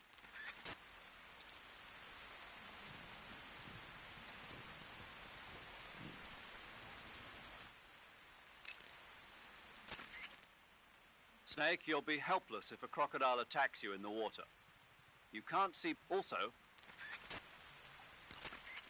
Snake, what in God's name?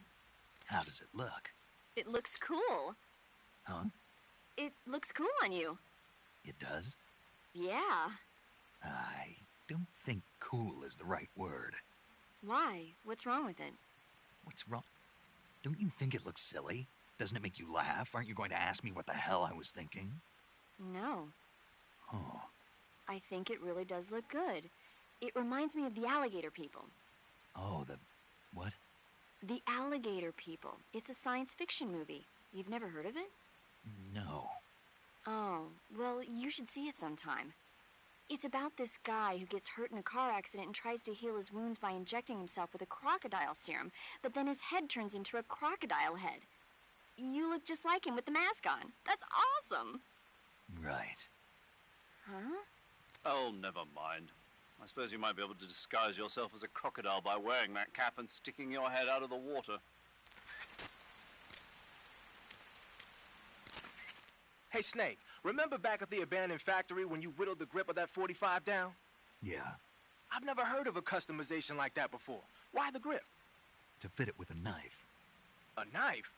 You're gonna keep the knife and the gun both at the ready? That's the idea. Why would you want to do that? Sometimes a knife works better in close proximity encounters. So I equip both at the same time. That way I can switch back and forth in an instant.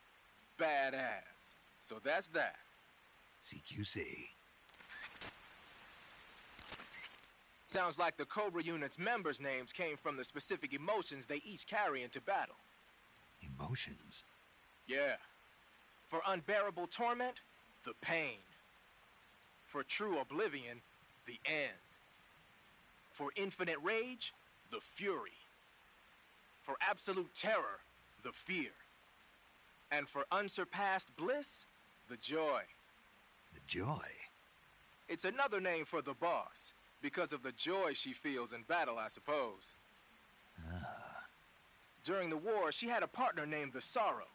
Sorrow and joy. They say there couldn't have been a more perfect pair.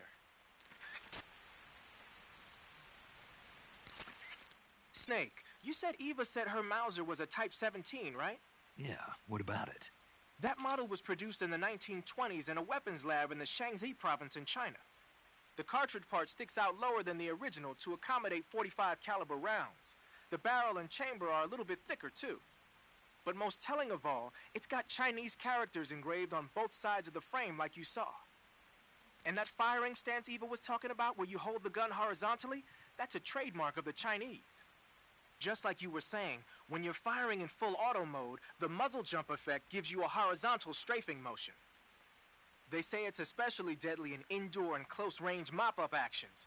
The Japanese called it bandit shooting and used to dread it. Makes you wonder where she learned to shoot like that. You know that army motorcycle that Eva was riding? That's a replica of a German model. A replica? Yeah. After World War II, the Soviets confiscated an entire assembly line from a German motorcycle factory, machines and all. And then they took it back with them and started producing replicas?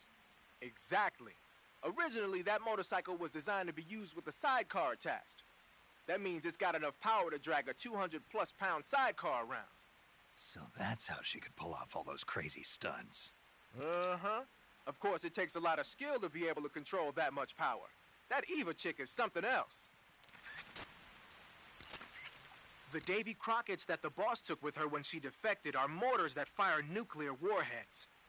They're named after Davy Crockett, the hero who died defending the Alamo in the Texan War of Independence. Remember the Alamo? That's right. The warheads are equivalent to between 10 and 20 tons of TNT. Every building within 150 yards of the hypocenter is completely obliterated. But the warheads the boss had with her were some kind of experimental super bomb. So they're actually even more powerful than that.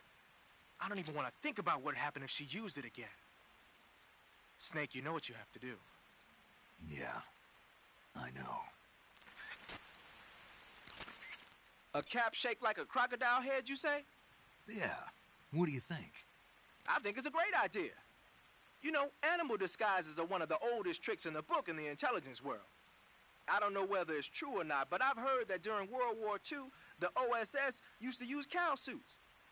Supposedly, they sent agents out to hide in herds of real cows so they could spy on enemy units as they passed by. Nowadays, I guess most people wouldn't even give a crocodile-shaped cap a second look. They think it was just a gag item. But if you use it the right way, it can be an effective weapon for spying. I gotta hand it to you, Snake. You're one sharp guy. You okay, Snake? Forget it. Huh?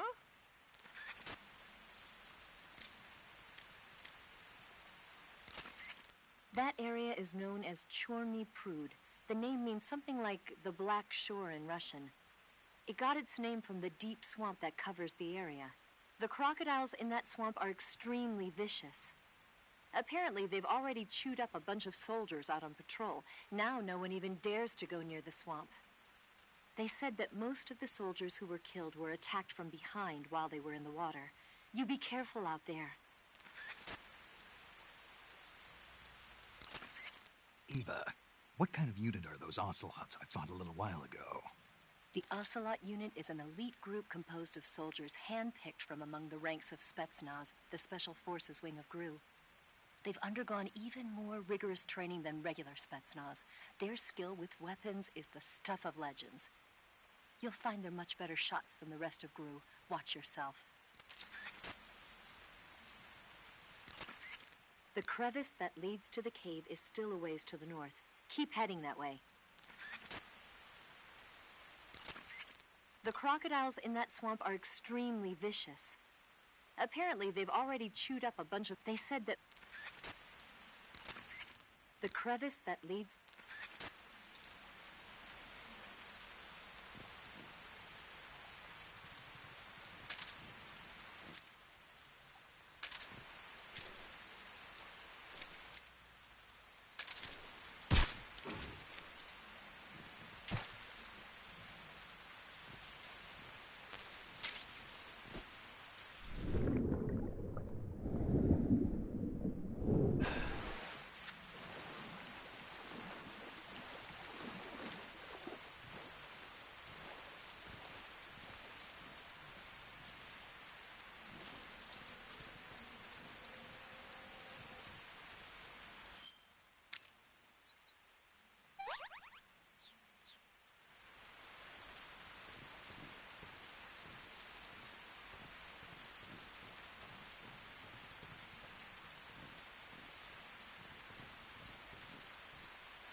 Do you want to save?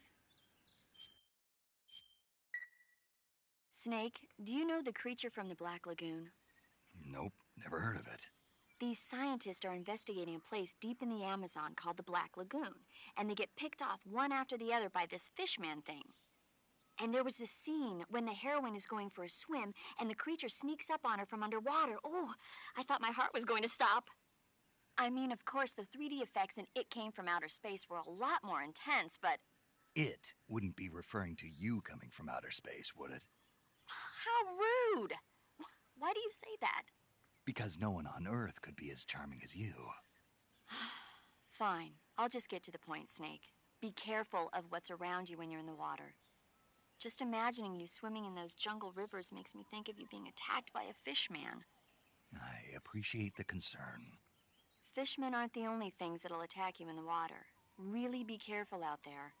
Okay. And don't be attacking any pretty girls going for a swim, either. Are you calling me a fish man?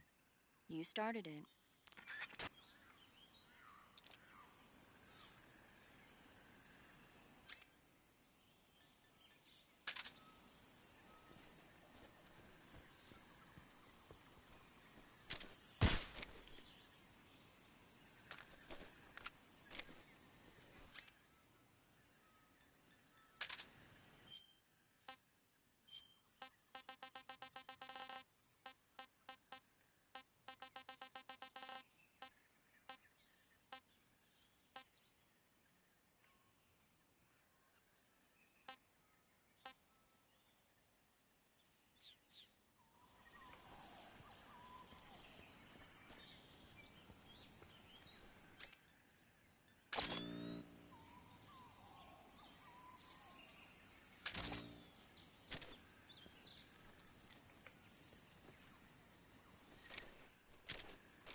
Freeze.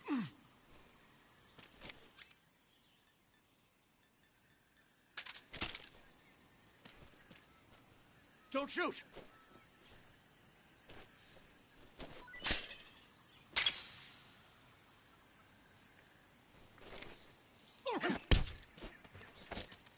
Speak.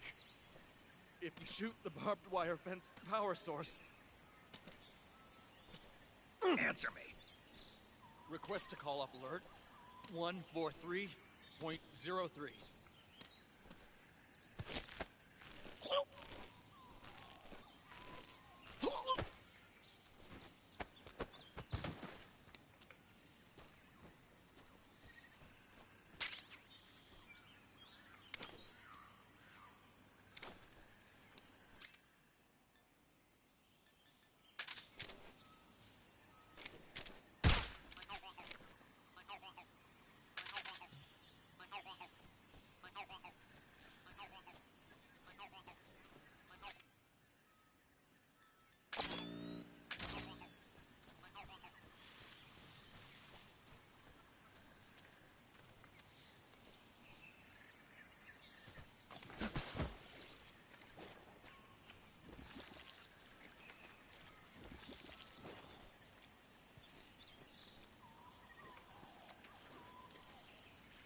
Don't shoot me, please!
Ah, disgusting.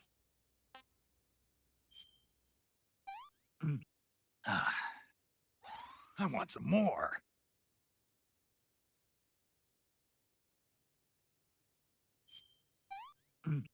Ah, sick.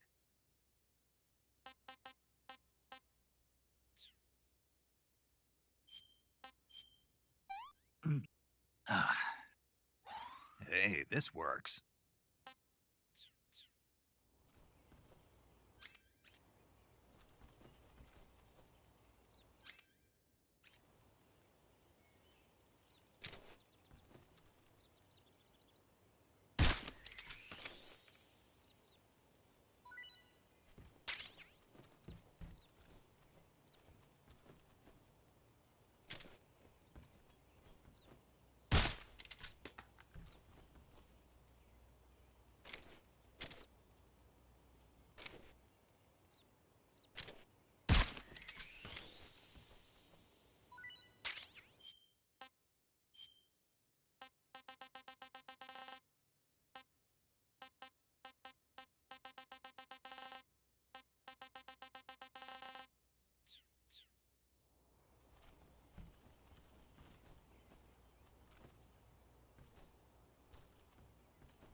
Good. You've reached the relay station, but stay alert. That station is an enemy strongpoint. The security is bound to be tight.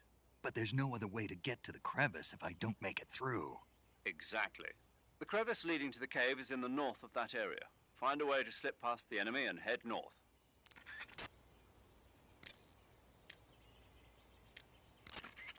Aha! You're using the easy gun. Yeah. What is this gun, anyway? I've never seen anything like it. Of course you haven't. It's a noise-suppressed tranquilizer gun I designed especially for Fox. A noise-suppressed tranquilizer gun? But it doesn't have a... It doesn't need a suppressor. What do you mean? The noise-suppressing mechanism is built into the tranquilizer rounds themselves. The inside of the powder case contains a tiny piston. It's set up so that when the firing gas pushes the piston pushes the bullet out of the chamber. The firing gas is sealed within the chamber by the piston, preventing it from escaping outside. That's why there's no sound when it fires. Fascinating. While I was at it, I also fitted it with an experimental laser sight. That ought to give you a good aim even when you're shooting from the hip. And just having the easy gun equipped makes it tougher for your camo index to drop. Wow. And it'll help you recover your stamina. Nice. On top of all that, it looks just like a Liberator. A what? A Liberator. We supplied them to the resistance in Europe during World War II. They look alike, don't they? Yeah. To be honest, that's the part I had the most trouble with. Getting the feature I just mentioned to work in a gun of that size and shape wasn't easy. But why? Why what? Why'd you go to all the trouble of making it look like a Liberator? 'Cause it looks cool, man. Why do you think?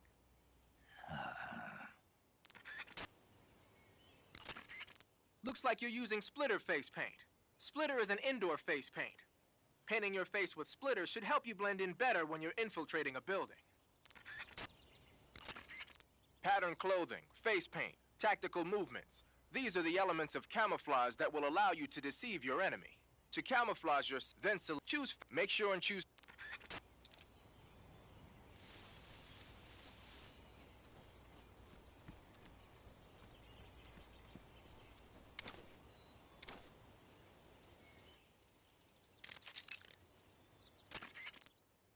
Sigint. What's up? The chopper we were talking about is parked at the heliport. The one that was hauling the Shagohod in the Virtuous mission? Yeah. Perhaps it's an armed variation of the Mi-8 hip. No. Some of it looks the same, but the overall shape is different. It's got stub wings, and the cockpit canopy looks like an angular greenhouse. No kidding. Then it must be some kind of new model. I've heard stories recently that the Soviets are developing a flying infantry combat vehicle. That's gotta be it. A flying infantry combat vehicle? Yeah, a transport chopper with troop-carrying capabilities. Think of it as an attack transport chopper version of France's AMX VCI or the Soviet BMP. They must be doing field tests on the initial prototype. A next-generation chopper that's a little smaller than the hip. Maybe we should call it a Hind. Not bad. It's cool with me. Then it's settled. We'll refer to that new type helicopter as a Hind from now on.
crevice leading to the cave is to the... Eva, where are you now? I told you, didn't I? I'm right near the Colonel. Pretty weak answer, if you ask me. I suppose you're right. Eva. Snake, I'm under orders to cooperate with you, but that doesn't mean I have to tell you everything I know. I would assume the same applies to you, too. The crevice leading... The crevice lead... The crevice...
You want to save?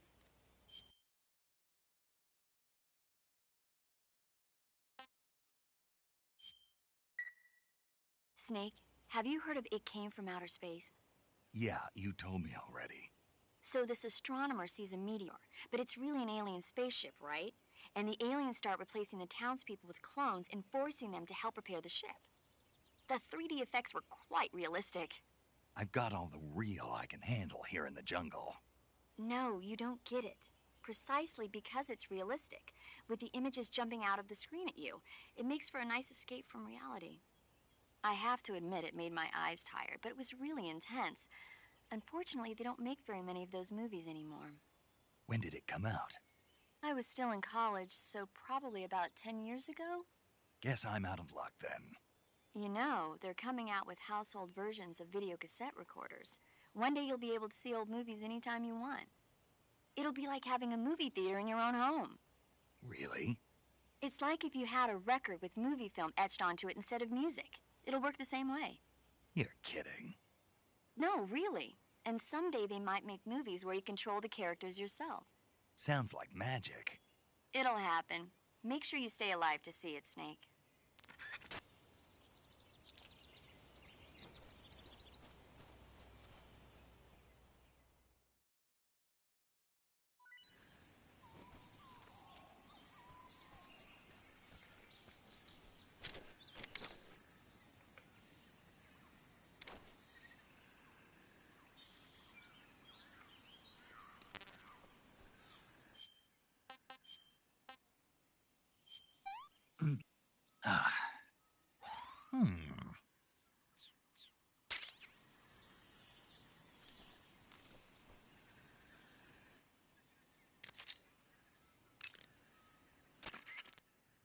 You say there are attack dogs?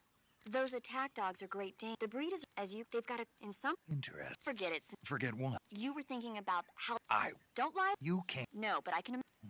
Don't you dare... You hear? Yeah. Snake, be careful of the... Don't worry. No. Me. Those dogs... But... You know, humans, sure that they are not just... They deserve... I know it. In the future, they'll have... And in the... Unmanned. Well...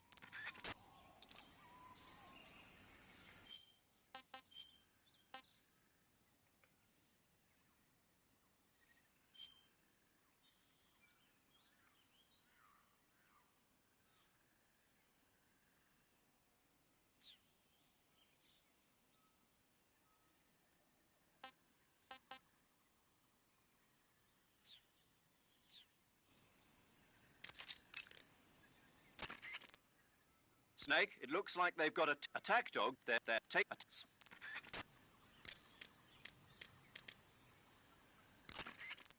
Snake, you caught a Tsuchinoko. What? Is it true, Snake? Yeah. Way to go, my man! You really are the boss's apprentice. Yes, it looks like sending you in was worth it after all. Hurry up and finish your mission and then bring it back to us. Under no circumstances are you to eat it, is that clear?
You want to save? Hold on a sec.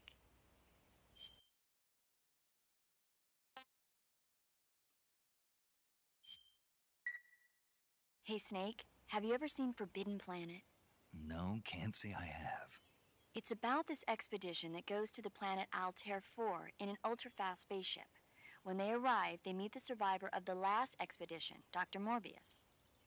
Dr. Morbius was exploring the planet along with his daughter Altera and the versatile Robbie the robot. Ignoring the doctor's warnings, the expedition team is suddenly attacked by an invisible creature called the Monster from the Id.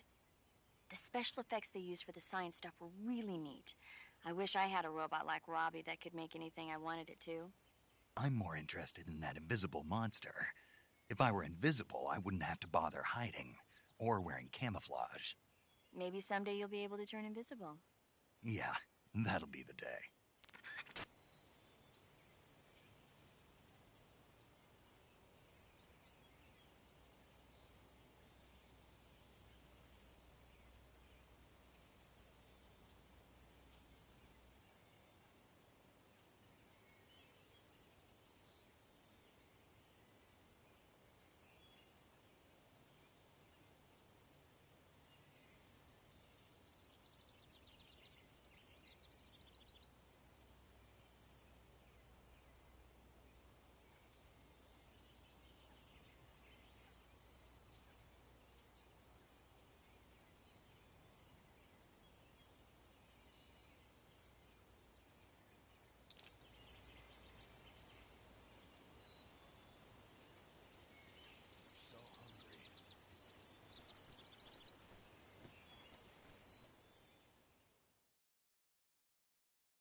here at last.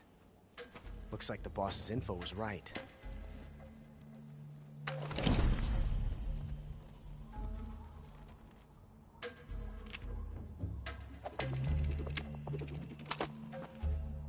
Twice now you've made me taste bitter defeat.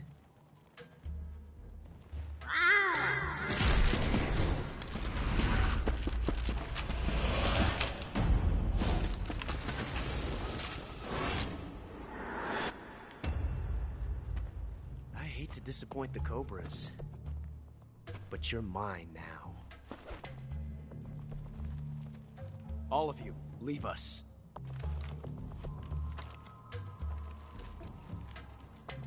It's just you and me. No one to get in our way. Ocelots are proud creatures. They prefer to hunt alone.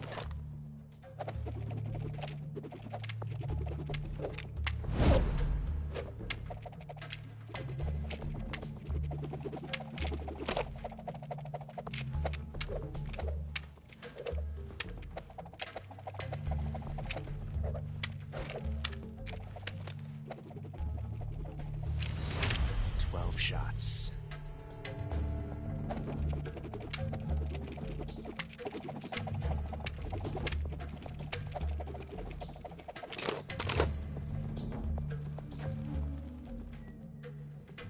This time I've got 12 shots.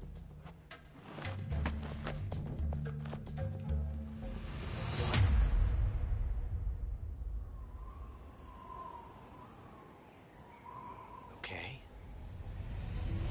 Draw!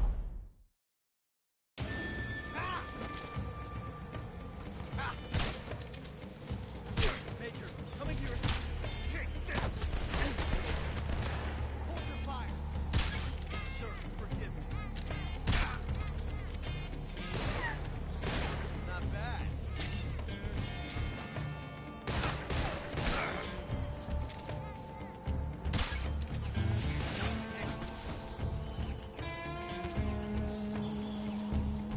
Won't get away!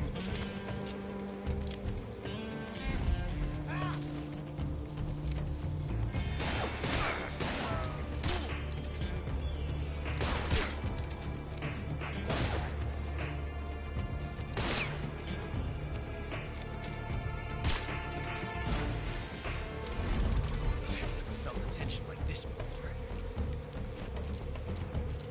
That's so different from simply changing a clip.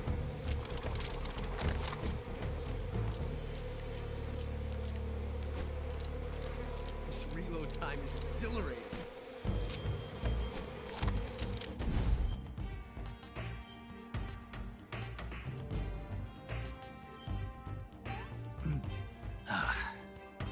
Can't eat anymore.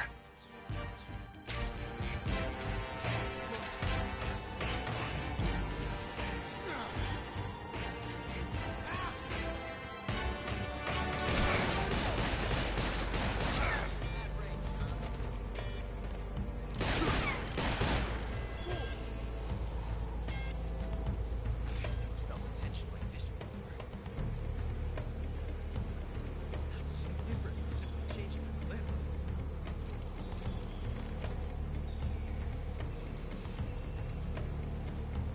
This reload time is exhilarating.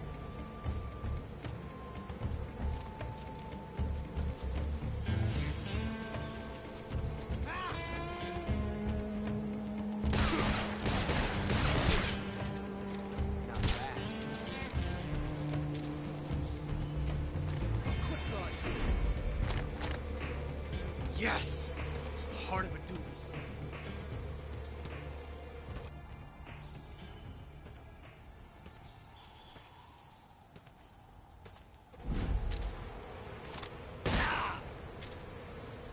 Major, watch out!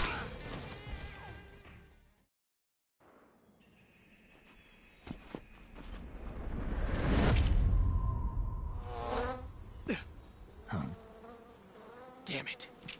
He found us.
lucky.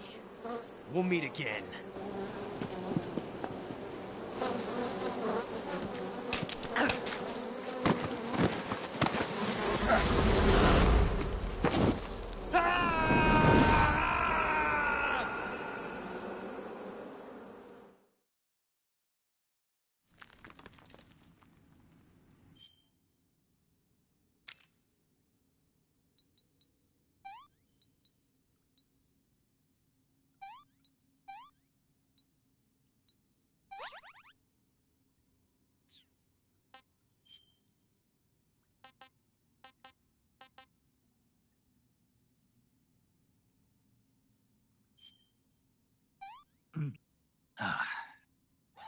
Hey, this works.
Snake, are you all right?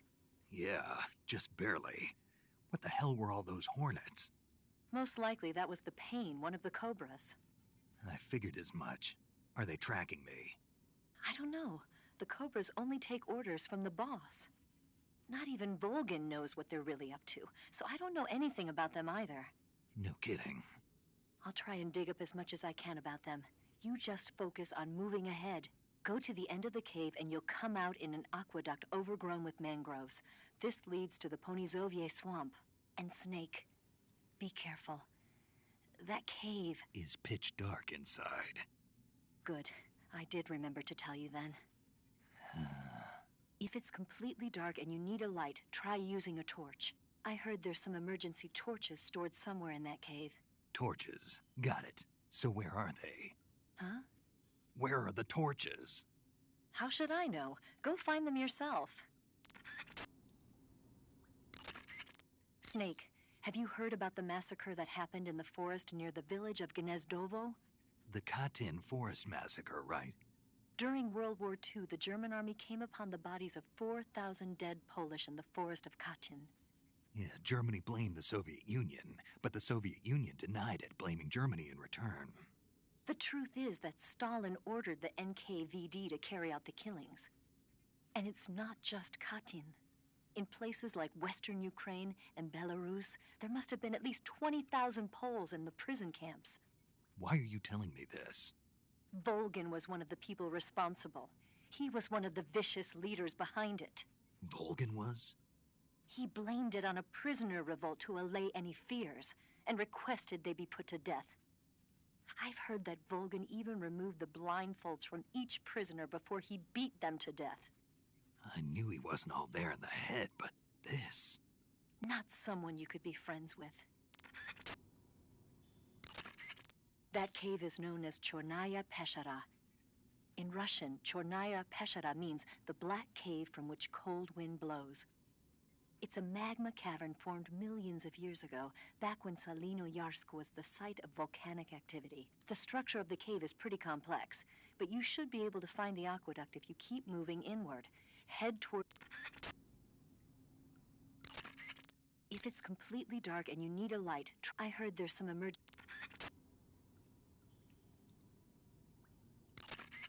If it's completely dark, I heard there's...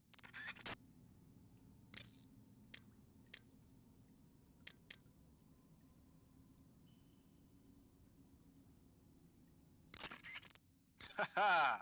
So you're wearing the black camouflage. The black uniform isn't really camouflage. It was intended to have a psychological shock effect on enemies and hostage rescue operations and stuff like that. But it should also make you pretty hard to see if you wear it in a dark environment. And it might also work on black, earthy surfaces like you'd find in swamps.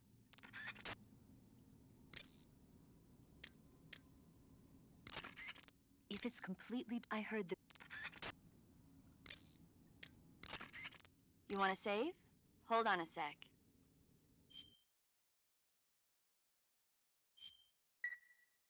Snake, have you seen 007 From Russia with Love? Nah, I don't like those movies. Real spies are nothing like James Bond. It's pure fantasy. Snake, I don't think the Major's going to like you saying that. And even though it's fiction, I can't help but comparing myself to Bond. What exactly don't you like about James Bond? I mean, is it the fantastic gadgets? The cars? The guns? Major. Snake, wouldn't you like to have a gun shaped like a pen? What good is a pen gonna do me in the jungle? I'd look like a fool. Then what about a snake-shaped gun? You could make it look like you're grappling with a giant snake and then get a shot in on the enemy while they're distracted. Ha! Okay, now you're being ridiculous. We'll make you a snake-shaped gun that folds up and fits into an attaché case. Will you give it a rest? Oh, I get it. You're worried about how to handle the ladies, aren't you? No. I knew it.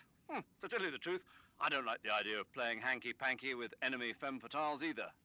But that's part of Bond's appeal. You could learn a thing or two from him. I mean, what about this Eva? What are you planning to do with her? I don't even trust her yet. No, that's not what I mean. You can't let yourself get involved. This is a game of spy versus spy. She's using you just as much as you're using her. I realize that. You've got to grab the initiative, and to do that, you have to get the upper hand in the relationship. That's what a spy is supposed to do. Get the upper hand? I don't think I'm cut out for that mission. Maybe if you change your code name to 00 Snake. Major. 007 is the biggest thing to come out of England since the Mayflower. I wouldn't be surprised if they made 20 more of those movies. Didn't you know? The Major is a huge James Bond fan. Don't get him worked up like this. Worked up? Maybe you don't realize this, but now that you've got him started talking about Bond, I'm going to have to listen to him lecture for a whole hour after he gets off the radio. You have my sympathy. It's too bad you can't enjoy such a great movie, though. I guess I'm just one of those people who can't enjoy spy flicks.